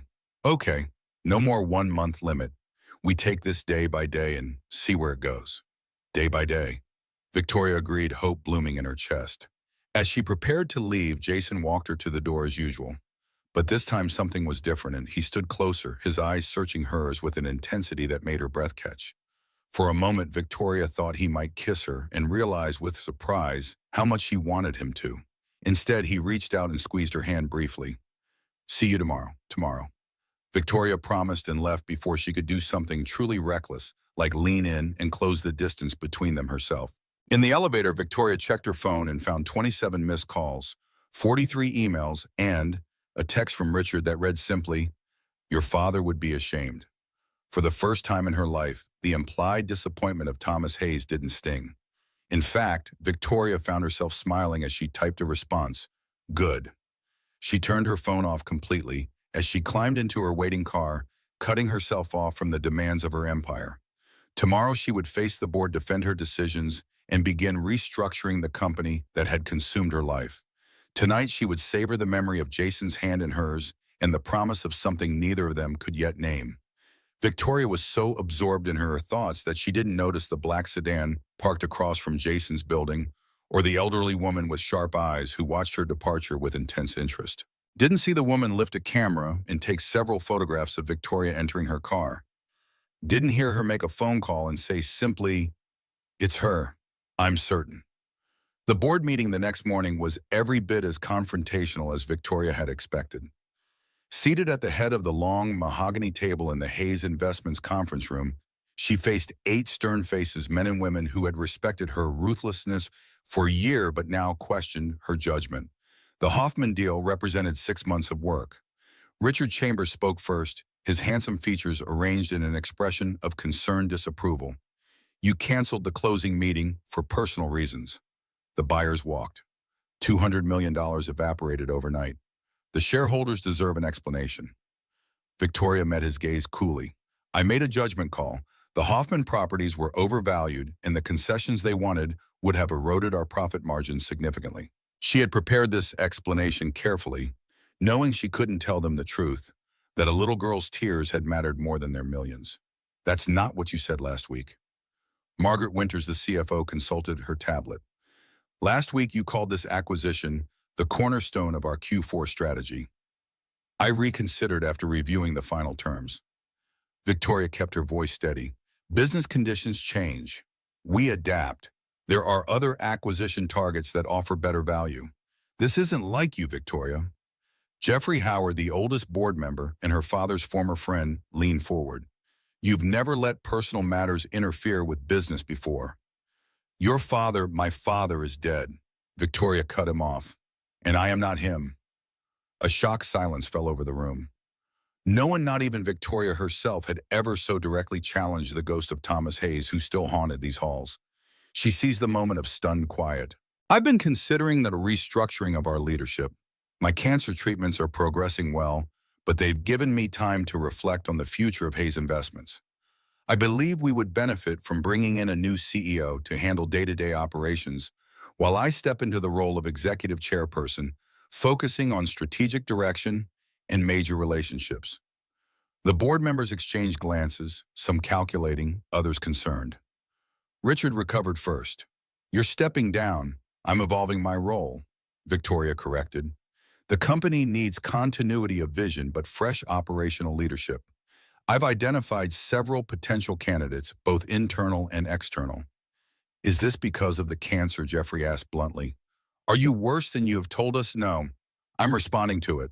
Victoria stood, assuming the posture of authority that had always commanded respect in this room. The diagnosis forced me to evaluate what matters. Hayes Investments matters to me. Its future matters. But so does my life beyond these walls. She laid out her plan methodically, the timeline for transition, the profile of potential CEOs, the new board structure she envisioned. By the time she finished, the initial hostility had transformed into reluctant consideration. They were business people after all. They could recognize a viable strategy, even one that surprised them. The meeting adjourned with tentative agreement to move forward with the search for a new CEO. As the board members filed out, Richard lingered behind, his expression unreadable. What's really going on, Victoria? You didn't cancel Hoffman because of deal terms. And this isn't just about cancer. Victoria considered lying, then decided against it. I've met someone with a daughter. They're becoming important to me. Richard's eyebrows shot up. You're upending your entire life for a man The Victoria Hayes I know would never. The Victoria Hayes you know built a fortune but has no one to share it with. No one who cares if she lives or dies. The treatments are working, Richard, but they forced me to confront some uncomfortable truths. I don't want my father's life. I don't want to die alone, surrounded by lawyers instead of loved ones. Richard's face softened marginally. I didn't realize you felt that way. Who is he?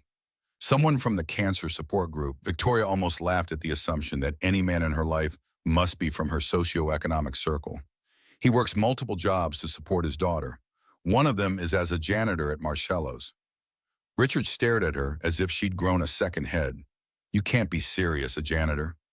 What could you possibly have in common with? He stopped at Victoria's expression. You are serious. My God, Victoria. This is more than a midlife crisis. This is a complete break from reality. What's reality, Richard?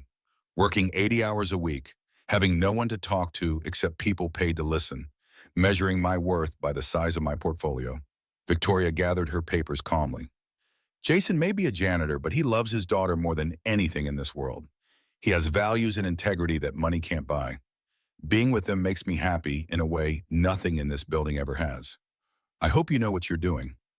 Richard shook his head. Your father would disapprove spectacularly. Victoria finished for him, smiling now, and that might be the strongest endorsement of all. She left the conference room feeling lighter than she had in years. The confrontation she dreaded was behind her. The company would adapt. Her life was changing, evolving into something she couldn't yet define, but that felt right in a bone-deep way she'd never experienced before.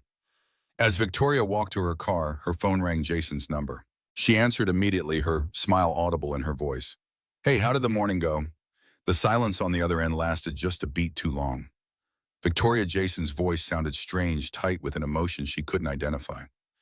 Can you come over? Now what's wrong? Is Emily okay? She's fine. She's at school. But something's happened. I need to see you in person. I'm on my way. Victoria gave her driver the Queen's address, anxiety mounting with every passing minute. Jason had sounded upset, almost angry. Had he changed his mind about their agreement? Had someone said something to him about her, the car pulled up outside his building 26 minutes later. Victoria hurried inside, taking the stairs when the elevator proved too slow for her racing thoughts. Jason opened his apartment door before she could knock, his expression grim. "What's wrong?" Victoria asked immediately. Jason held up a manila envelope. "This was delivered this morning. Special courier, addressed to me." "What is it?" "See for yourself." He thrust the envelope at her. Victoria opened it with trembling fingers, pulling out a stack of photographs. The first showed her entering her town car outside Jason's building last night. The second captured her leaving Hayes Investments the day before. The third was an older shot of her at a charity gala from at least a year ago. "I don't understand. Who sent these? Why keep looking?" Jason's voice was cold now, controlled in a way that frightened her. Victoria flipped to the next photo and felt the blood drain from her face. It showed a younger version of herself, maybe 7 years ago, leaving a medical clinic. She had no memory of the moment, but the date stamp in the corner made her stomach clench. 2 days after a night she tried very hard to forget, a night of too much alcohol, poor decisions, and a stranger whose face she couldn't recall. The final item in the envelope wasn't a photograph, but a document. A birth certificate for one Emily Sarah Reed, born 7 years ago at Good Samaritan Hospital. Mother listed as unknown. Father Jason Michael Reed. Adoptive mother Melissa Ann Reed. Attached was a handwritten note that read simply, "Ask her what happened 7 years ago. Ask her about the baby she abandoned." Victoria felt the room spinning around her. This couldn't be real. Couldn't be possible. She would remember giving birth, making adoption arrangements. Wouldn't she? But there had been that night, and afterward a period of blackout drinking.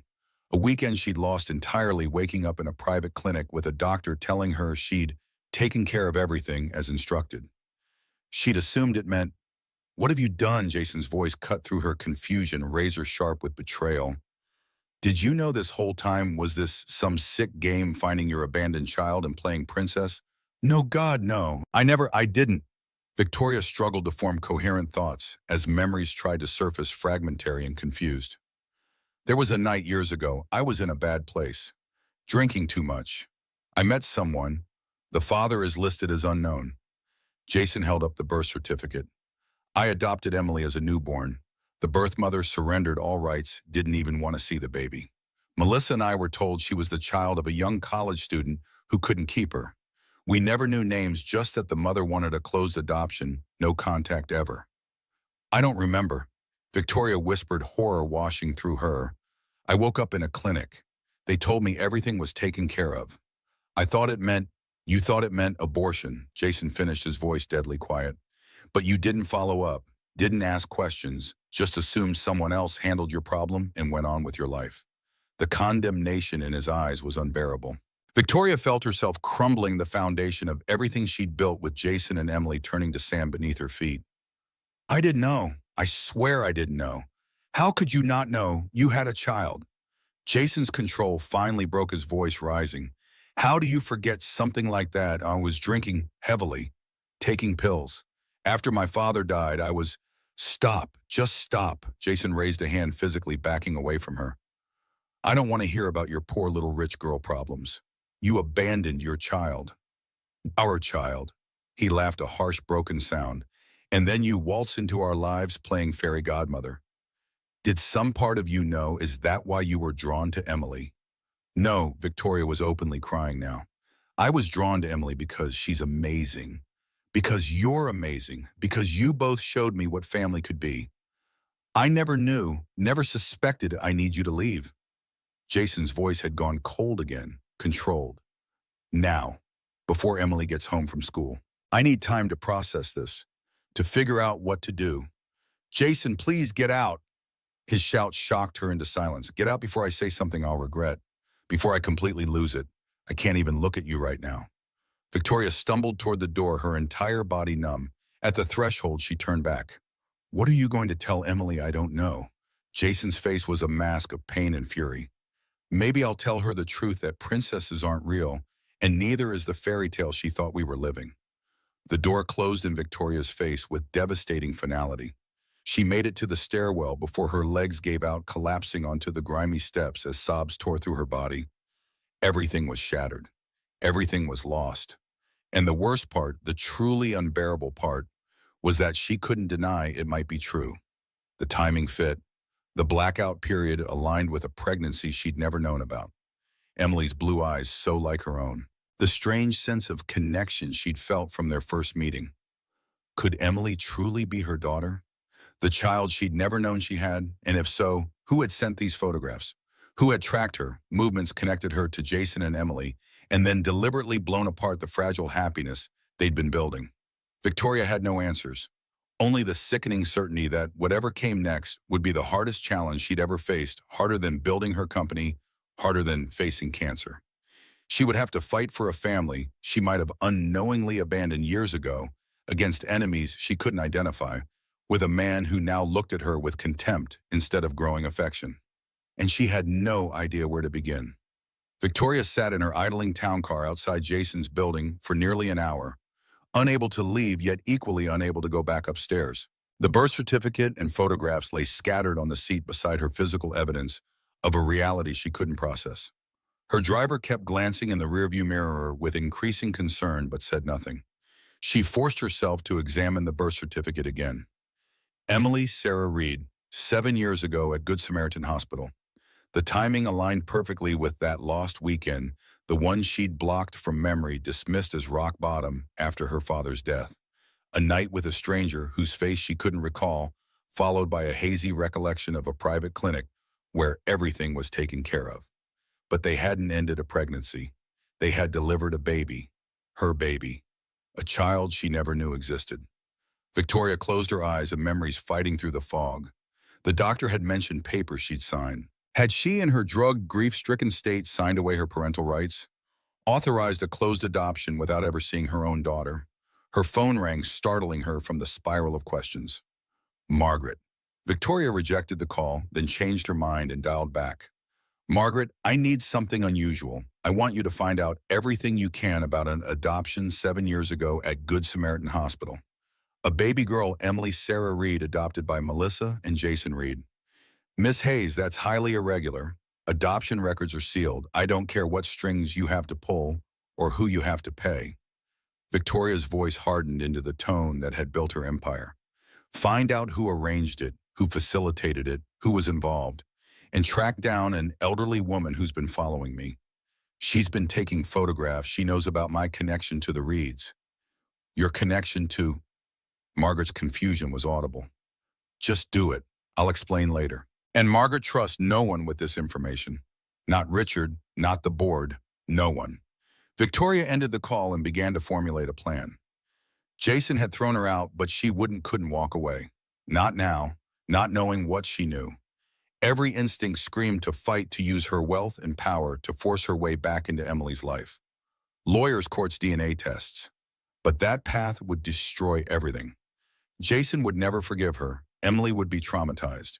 The media would feast on the scandal. Billionaire CEO abandons baby, then tries to reclaim her years later. No brute force wouldn't work here. For the first time in her life, Victoria Hayes needed to approach a problem not with power, but with humility. 3 days passed without contact.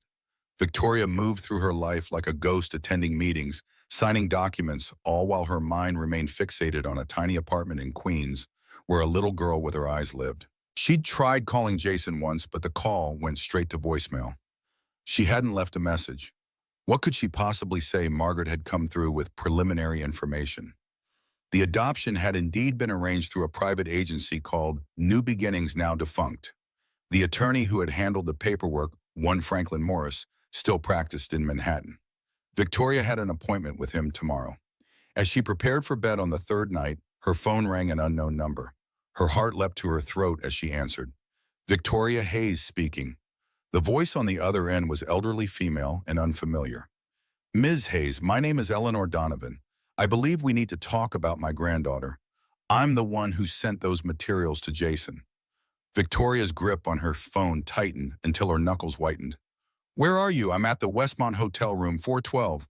I think it's time we met face to face, don't you? I'll be there in 20 minutes. Victoria dressed quickly, her mind racing. Eleanor Donovan, Melissa's mother, had to be. The woman who had been following her, taking photographs. The woman who had blown apart her fragile relationship with Jason and Emily with a few damning pieces of paper. The Westmont was an unassuming mid-range hotel in Midtown. Victoria knocked on room 412 with her heart pounding against her ribs like a trapped bird. The door opened to reveal a petite woman in her 70s, with silver hair pulled back in a neat bun. Her eyes the same startling blue as Emily's, as Melissa's, in the photographs as Victoria's own, assessed Victoria coldly. "Come in, Ms. Hayes," Eleanor stepped aside. "I've been waiting a long time for this meeting." The hotel room was standard issue, except for the wall above the desk, which had been transformed into an investigative board. Photographs of Victoria spanning years, news clippings about Hayes investments, a family tree with Emily at the center branches connecting to Jason, to Melissa, to Eleanor herself, and a question mark where Victoria's name should be. "How long have you been watching me?" Victoria kept her voice steady through sheer force of will. "Since Emily was born." Eleanor sat in the desk chair, gesturing for Victoria to take a seat on the bed. "I knew from the moment I saw her in the hospital. Those eyes, Hayes' eyes. I'd seen them before in another little girl." Victoria's pulse skittered. "What do you mean?" Eleanor rose and pulled a worn photo album from her bag. She flipped it open and pointed to a black and white photograph of a young woman, perhaps 20, with familiar eyes and a confident smile. "This was my mother, Sarah. She worked as a housekeeper for a wealthy family in the 1930s. Had an affair with the son of the house, a man named William Hayes. Your grandfather, I believe." Victoria stared at the photograph, unable to process the implication. "That's not possible." "Isn't it?" Eleanor's mouth twisted.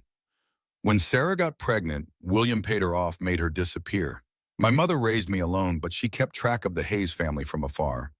Watched them build their empire while we struggled. She noticed all the Hayes children inherited those distinctive eyes. As did I, as did my daughter Melissa, as did Emily." "You're saying we're related?" Victoria's voice emerged as a whisper. "Distant cousins, I suppose. The wealthy branch in the discarded branch of the family tree." Eleanor's bitterness was palpable. "When Melissa and Jason adopted Emily, I thought it was just one of life's strange coincidences that the baby had the same distinctive eyes. Then I saw you at a charity event on television. Those same eyes." I started digging. Victoria felt sick. If what Eleanor was saying was true, then Melissa, the woman who had raised Emily for 3 years before her death, had been her distant relative. And Emily wasn't just her biological daughter. She was also the last link to a family branch that had been erased from the Hayes history. Why tell Jason? Why not come directly to me? Eleanor's eyes hardened. "Because I watched you for years before I made my move. Saw how you lived, how you valued money and power over people. Just like the Hayes who abandoned my mother. I wanted to protect Emily from you. Then why reveal the truth at all?" "Because you surprised me," Eleanor admitted grudgingly. "You changed your behavior, canceled important meetings to make pizza with a 6-year-old, played on swings, looked at Jason like he hung the moon. I needed to know if it was all an act, or if perhaps against all odds, a Hayes was finally capable of genuine love. So this was some kind of twisted test." Victoria stood, anger replacing shock. "You deliberately destroyed what we were building to see how I'd react." "Yes," Eleanor didn't flinch. "And I'm still watching. Will you use your money and lawyers to try to take Emily from the only father she's known? Will you drag them through the courts? Or will you, for once in the Hayes family history, put someone else's needs before your own?" The question hung in the air between them, a challenge and an accusation rolled into one. Victoria wanted to lash out, to use her power and influence to crush this woman who had upended her life. But something stopped her, the memory of Emily's laughter, of Jason's rare smile, of a family she'd glimpsed but might never be part of. "I would never hurt Emily." Victoria's voice was quiet but firm. "Or Jason. I care about them too much." "Prove it." Eleanor stood as well, the photo album clutched to her chest like a shield. "Prove you're not just another Hayes willing to destroy lives for your own benefit." "How?" "That's what I'm waiting to see." The meeting with attorney Franklin Morris the next day provided the final pieces of the puzzle. Yes, he remembered the case: unusual circumstances. A young woman from a prominent family, heavily sedated and emotionally distressed after a medical emergency, had signed papers relinquishing parental rights. The father was unknown. A private adoption had been arranged quickly at the family's request. And the family's representative. "Who authorized all this?" Victoria asked, already knowing the answer. Morris consulted his notes. A Mr. Howard, Jeffrey Howard. He claimed to be acting on the family's instructions while you were incapacitated. Jeffrey Howard, her father's oldest friend, board member of Hayes Investments. The man who had invoked her father's name just days ago when questioning her business decisions.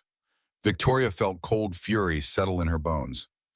He had known about her pregnancy, had arranged for her child to be given away without her informed consent, all while she was drugged and vulnerable. Her father's loyal fixer tidying up another Hayes family mess. Was my father aware of this arrangement? Victoria forced herself to ask.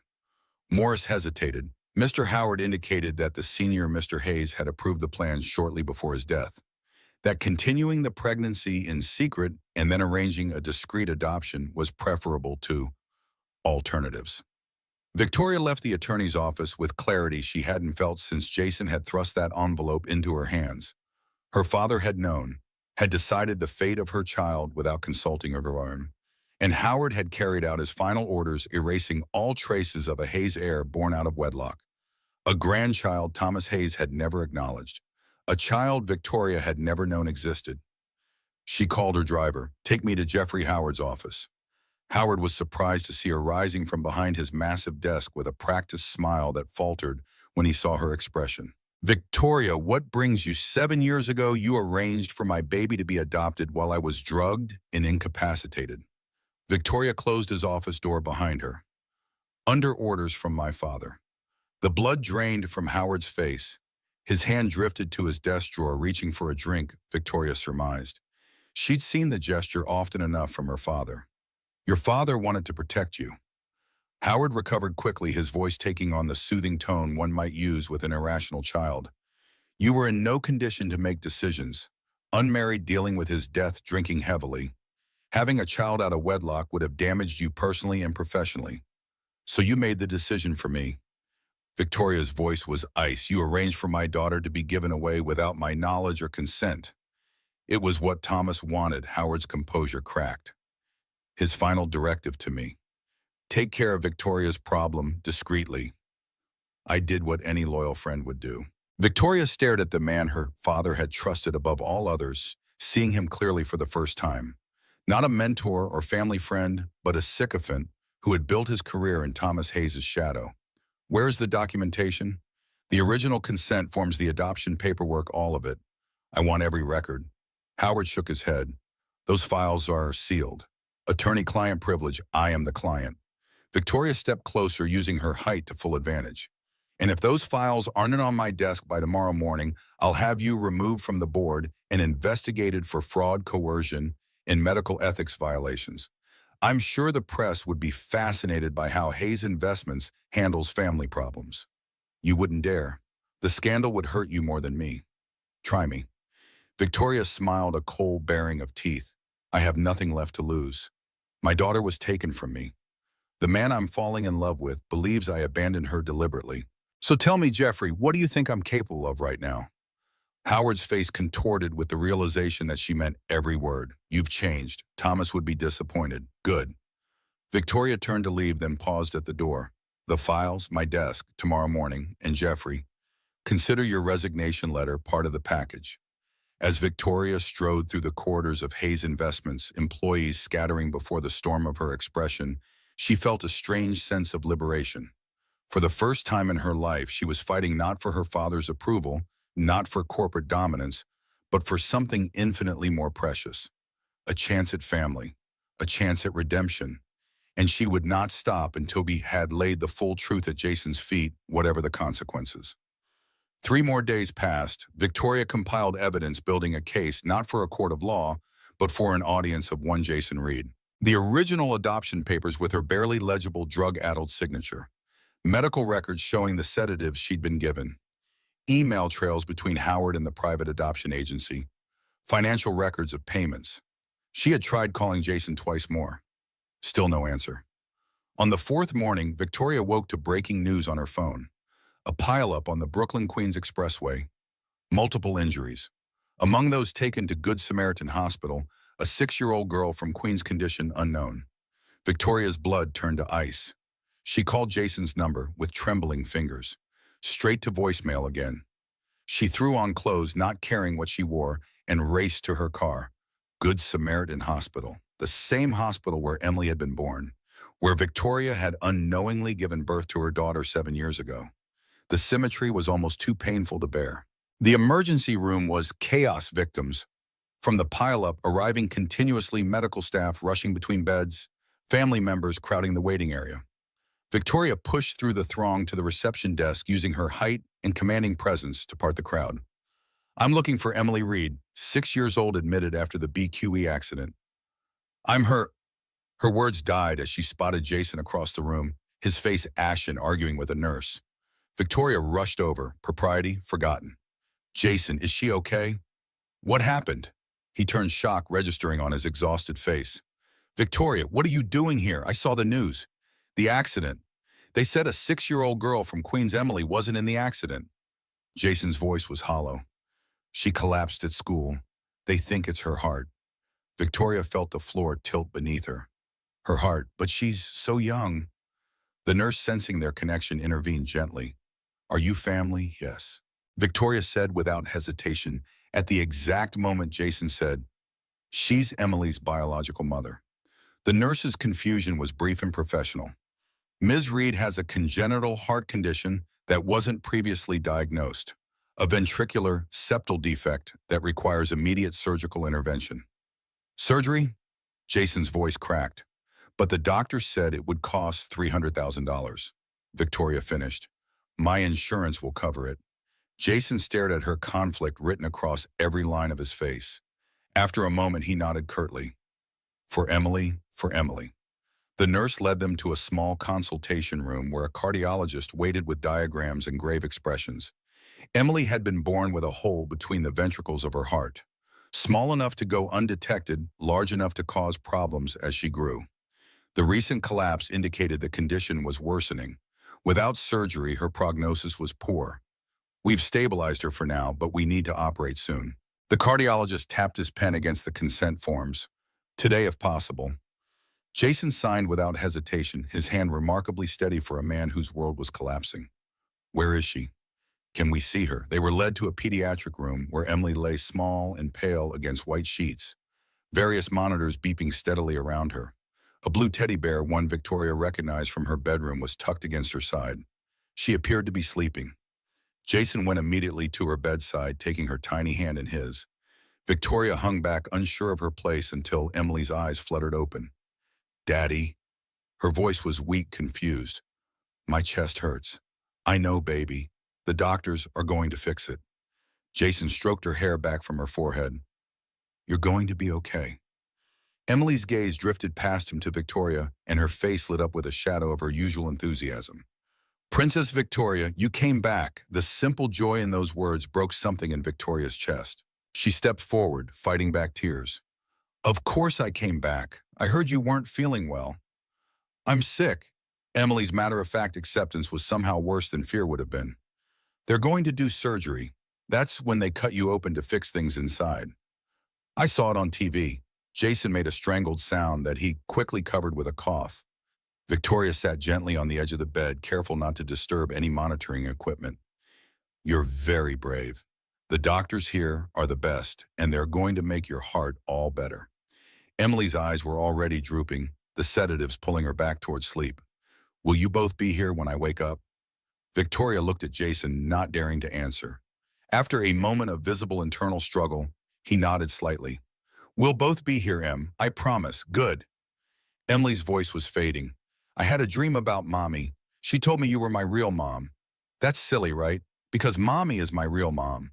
Victoria froze, her eyes locked with Jason's over Emily's bed. Emily drifted back to sleep, unaware of the seismic impact of her innocent words. They moved to the waiting room by silent mutual agreement, both needing space to process. Jason paced while Victoria sat rigid in an uncomfortable plastic chair. Neither spoke for long minutes. Finally, Jason broke the silence. "She's been having dreams about Melissa since you appeared, talking about Mommy sending her a new mother.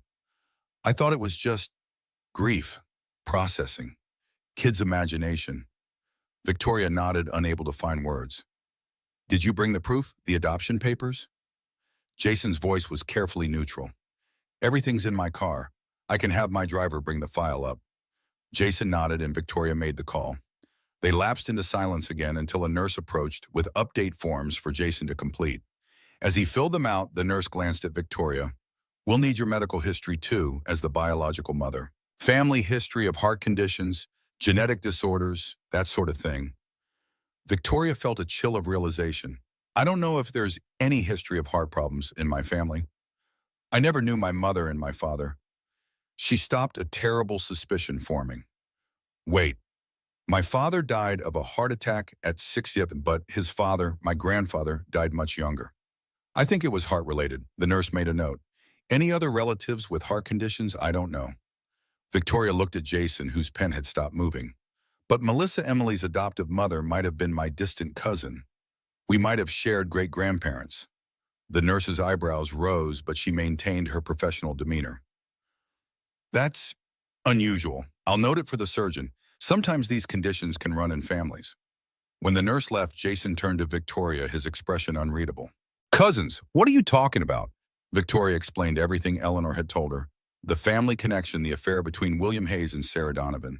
The Hayes eyes that had been passed down through generations of both legitimate and illegitimate branches of the family tree. So you're saying Melissa was your distant cousin? Jason shook his head in disbelief. And neither of you ever knew? No. My father, my entire family erased that branch from our history, paid them off, pretended they didn't exist. Victoria's voice hardened.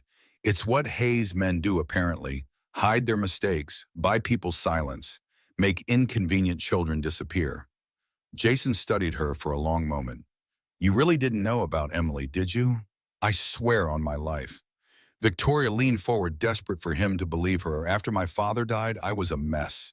Drinking constantly, taking pills. That night, I barely remember it.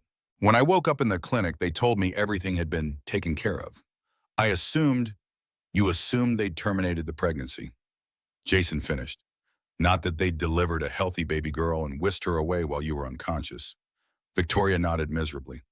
My father's friend Jeffrey Howard arranged everything, under my father's instructions given shortly before he died. His final act of control over my life was to give away my child without my knowledge. Jason's anger seemed to deflate, replaced by a bone-deep weariness. The cosmic joke of it all, he'd adopted his wife's distant cousin's child. That child's biological mother had then walked back into their lives by pure chance. And now Emily's life hung in the balance, possibly due to a genetic heart condition inherited through the very family connections that had been deliberately obscured. I don't know whether to laugh or scream. Jason ran his hands through his hair.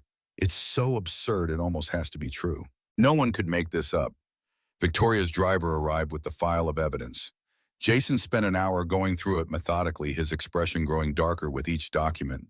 The medical records showing Victoria's sedated state, the hastily signed relinquishment of parental rights, the emails between Howard and the adoption agency specifying the need for speed and discretion, the payment records.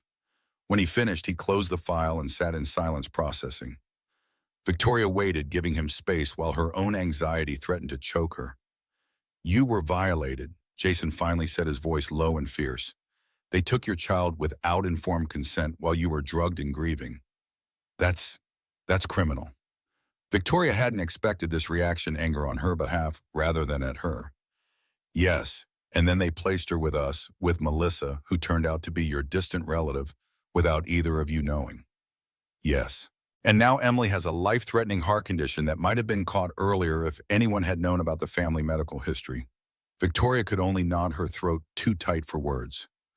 Jason stood abruptly, pacing again. I'm still angry. Not at you, not anymore, but at this whole situation. At the people who played God with all our lives. At the fact that Emily is suffering because of secrets and lies. I know. Victoria remained seated, afraid to move, to break whatever fragile understanding was forming between them. I'm angry too. I've been angry since I found out. At my father, at Howard, at myself for not questioning what happened, for not remembering. Jason stopped pacing and faced her directly. What do you want now, Victoria? From Emily? From me? The question was direct, unvarnished. Victoria considered her answer carefully, knowing everything hinged on complete honesty. I want Emily to survive this surgery and live a long, healthy life. I want to be part of that life in whatever way is best for her, not for me, for her. I want her to know the truth when she's ready, but never to doubt that she is loved completely by both of us. As for you, Victoria paused, gathering courage. I was falling in love with you before all this happened. That hasn't changed, but I understand if you can never feel that way about me now. If all we can ever be is Emily's parents, I'll accept that. Jason's expression softened slightly. It's too soon to talk about that. Right now, all I can think about is Emily making it through surgery. I understand. A doctor approached, clipboard in hand. Mr. Reed, Ms. Hayes, we're ready to take Emily to the OR. You can see her briefly before we go. They followed in silence, each lost in private thoughts. Emily was awake again, the sedatives having worn off enough for her to be alert but calm. She smiled when she saw them. Are they going to fix my heart now? Yes, sweetheart. Jason took her hand. The doctors are going to make you all better. Will it hurt? You'll be asleep the whole time. Victoria stepped forward, unable to stay back. You won't feel anything, and when you wake up, we'll both be here. Emily looked between them, her expression far too perceptive for a 6-year-old. Are you friends again? You were fighting before. Jason glanced at Victoria, then back at Emily. We're working things out. For you. But you're both staying, Emily pressed. We're both staying, Victoria promised. For as long as you need us. This seemed to satisfy Emily, who nodded solemnly. Good. Because I need both of you. Daddy and Princess Victoria. The orderlies came to wheel Emily to surgery. Jason and Victoria each kissed her forehead, then watched as their daughter, for she was truly both of theirs now, by blood and by choice, was taken away, her blue teddy bear clutched against her chest. In the waiting room, the hours stretched endlessly. Jason made calls to his employer, explaining his absence to Emily's school, to the neighbor who sometimes watched her. Victoria sent emails to her office, officially delegating authority to her management team for the duration of the family emergency. They sat side by side, not talking much, but drawing strange comfort from each other's presence. Occasionally, their hands would brush as they reached for coffee or shifted position, and neither pulled away as quickly as propriety might dictate. The surgeon finally emerged after 4 hours, still in his scrubs, looking tired but satisfied. The operation was successful. We repaired the ventricular septal defect, and her vital signs are strong. Barring complications, she should make a full recovery. Victoria sagged with relief, tears springing to her eyes. Jason seemed frozen, as if afraid to believe the good news. When can we see her? Jason's voice was rough with emotion. She's in recovery now. Once she's stabilized, we'll move her to the pediatric ICU. You can see her then, but she'll be heavily sedated for the next 12 to 24 hours. You might want to go home, get some rest. No. Both Victoria and Jason spoke simultaneously, then glanced at each other in surprise. The surgeon smiled wearily. I thought that might be the answer. I'll have the nurse show you to the family waiting area closer to recovery. It has slightly more comfortable chairs at least. As they followed the nurse, Jason suddenly reached out and took Victoria's hand. She looked at him, startled. Thank you for being here, for the insurance, for everything. His voice was low, meant only for her. Victoria squeezed his hand gently. I wouldn't be anywhere else. In the smaller waiting room, they settled into adjacent chairs. Jason didn't release her hand, and Victoria didn't pull away. They sat in companionable silence for several minutes before Jason spoke again. Eleanor, Melissa's mother, she contacted you, didn't she? Yes, after she sent you the envelope. She was testing me. Victoria hesitated, then added, she's been watching me for years, tracking me. She recognized the family resemblance when she saw me on TV. Jason nodded slowly. She never liked me much. Thought I wasn't good enough for Melissa. After Melissa died, she became difficult. Blamed me for not getting better treatment, for not saving her. Victoria's heart ached for him. That's unfair. You did everything humanly possible. It wasn't enough. Jason's voice was hollow. Nothing I did was enough. She was wrong. Victoria's fierceness surprised even herself. You love Melissa completely. You've raised Emily beautifully. You've worked yourself to exhaustion to provide for her. Don't let Eleanor's bitterness make you doubt that. Jason looked at her with something like wonder. After everything that's happened, you're defending me. To myself, I'm stating facts. Victoria met his gaze steadily. You're a good father, a good man. Nothing Eleanor says changes that. Jason's expression softened further, and for a moment Victoria thought he might say more. Instead, he squeezed her hand again and leaned back in his chair, closing his eyes briefly. We should talk about what happens next. With Emily. With us. His voice was careful, neutral.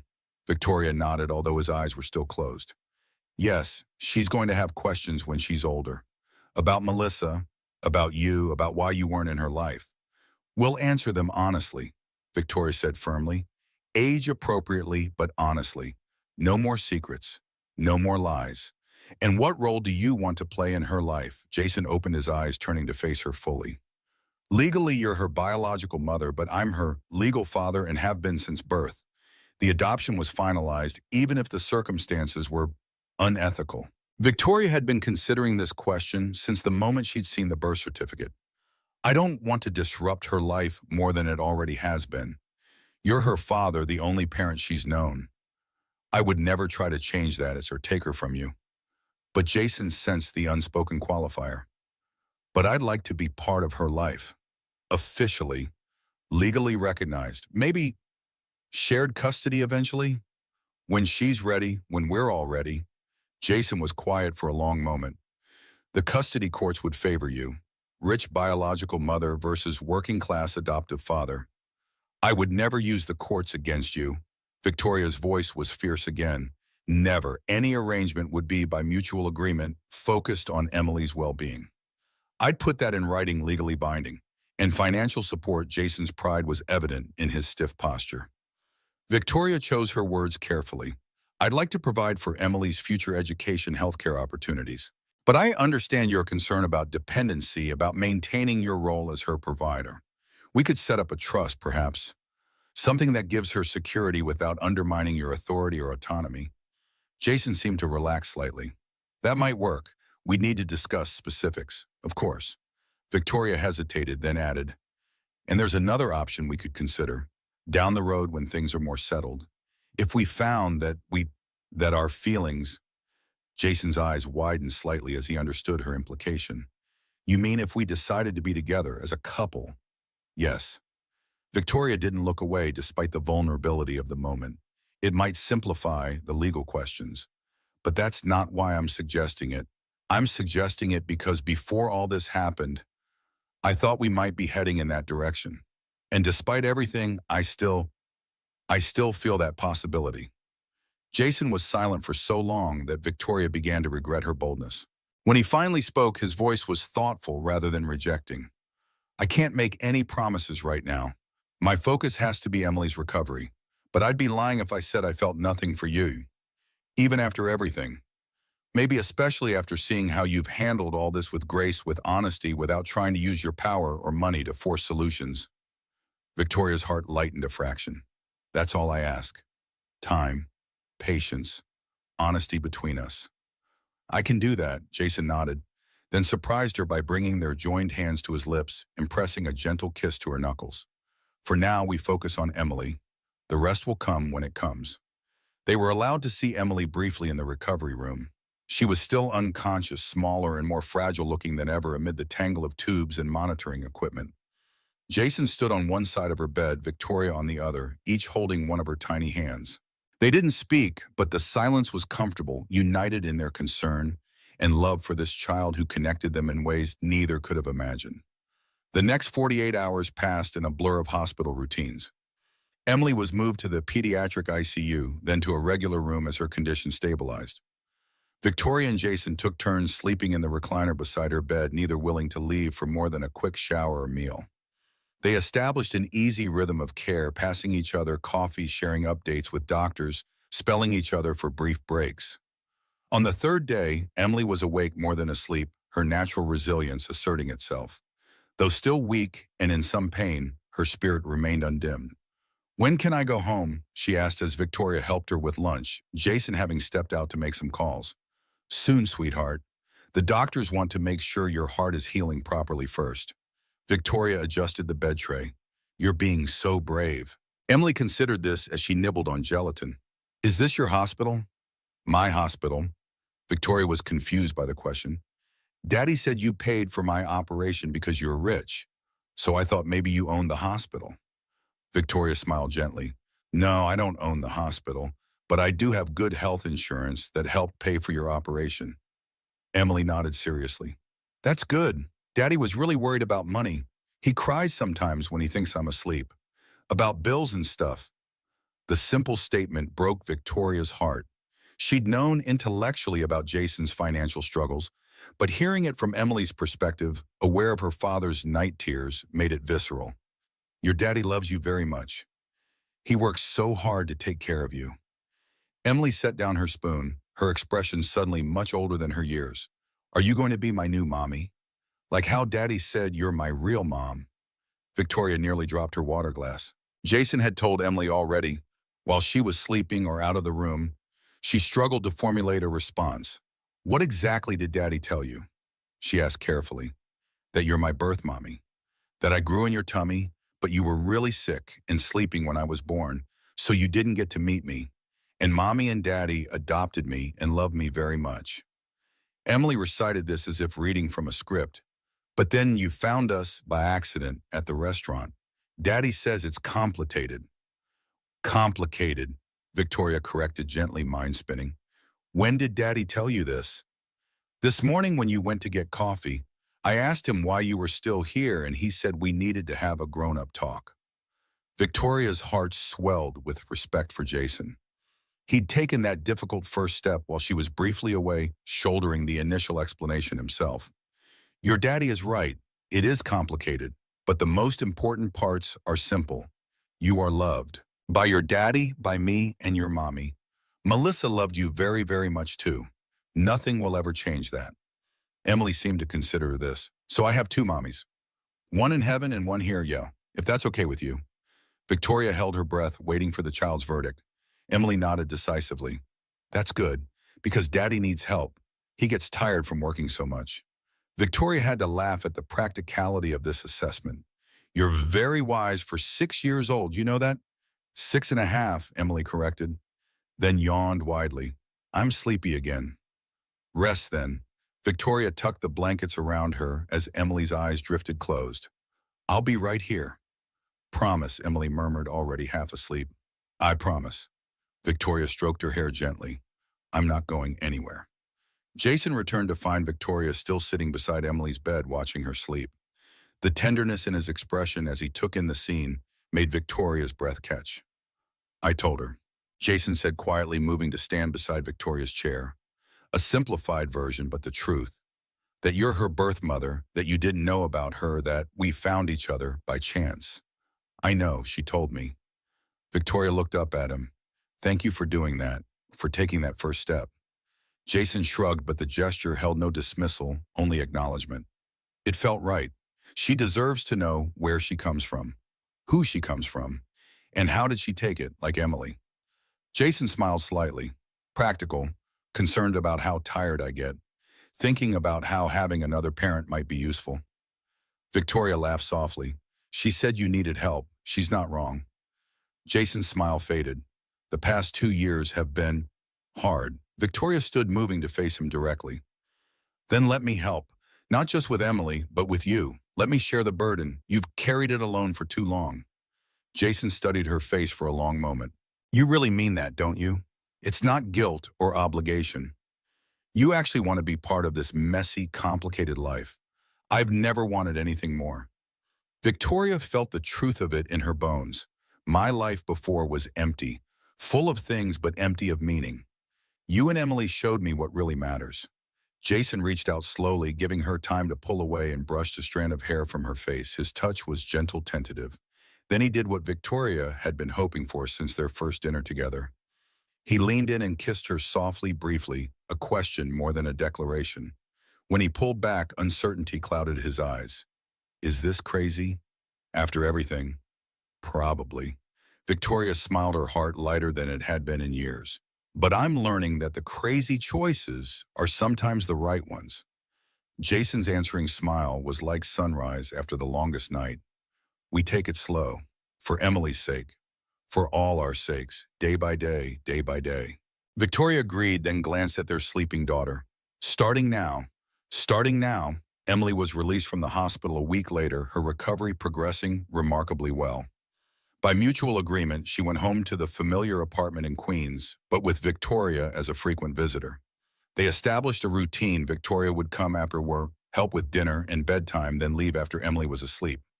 On weekends, they would do activities together as a family in formation, carefully building new traditions while honoring Emily's memories of Melissa. 1 month after the surgery, Victoria attended a special board meeting at Hayes Investments. The first item on the agenda formally accepting Jeffrey Howard's resignation. The second approving the restructuring plan that would see Victoria step back from day-to-day operations while retaining her role as executive chairperson. As Victoria left the boardroom for the last time as CEO, she felt no regret. Only a sense of rightness of finally aligning her outer life with her inner values.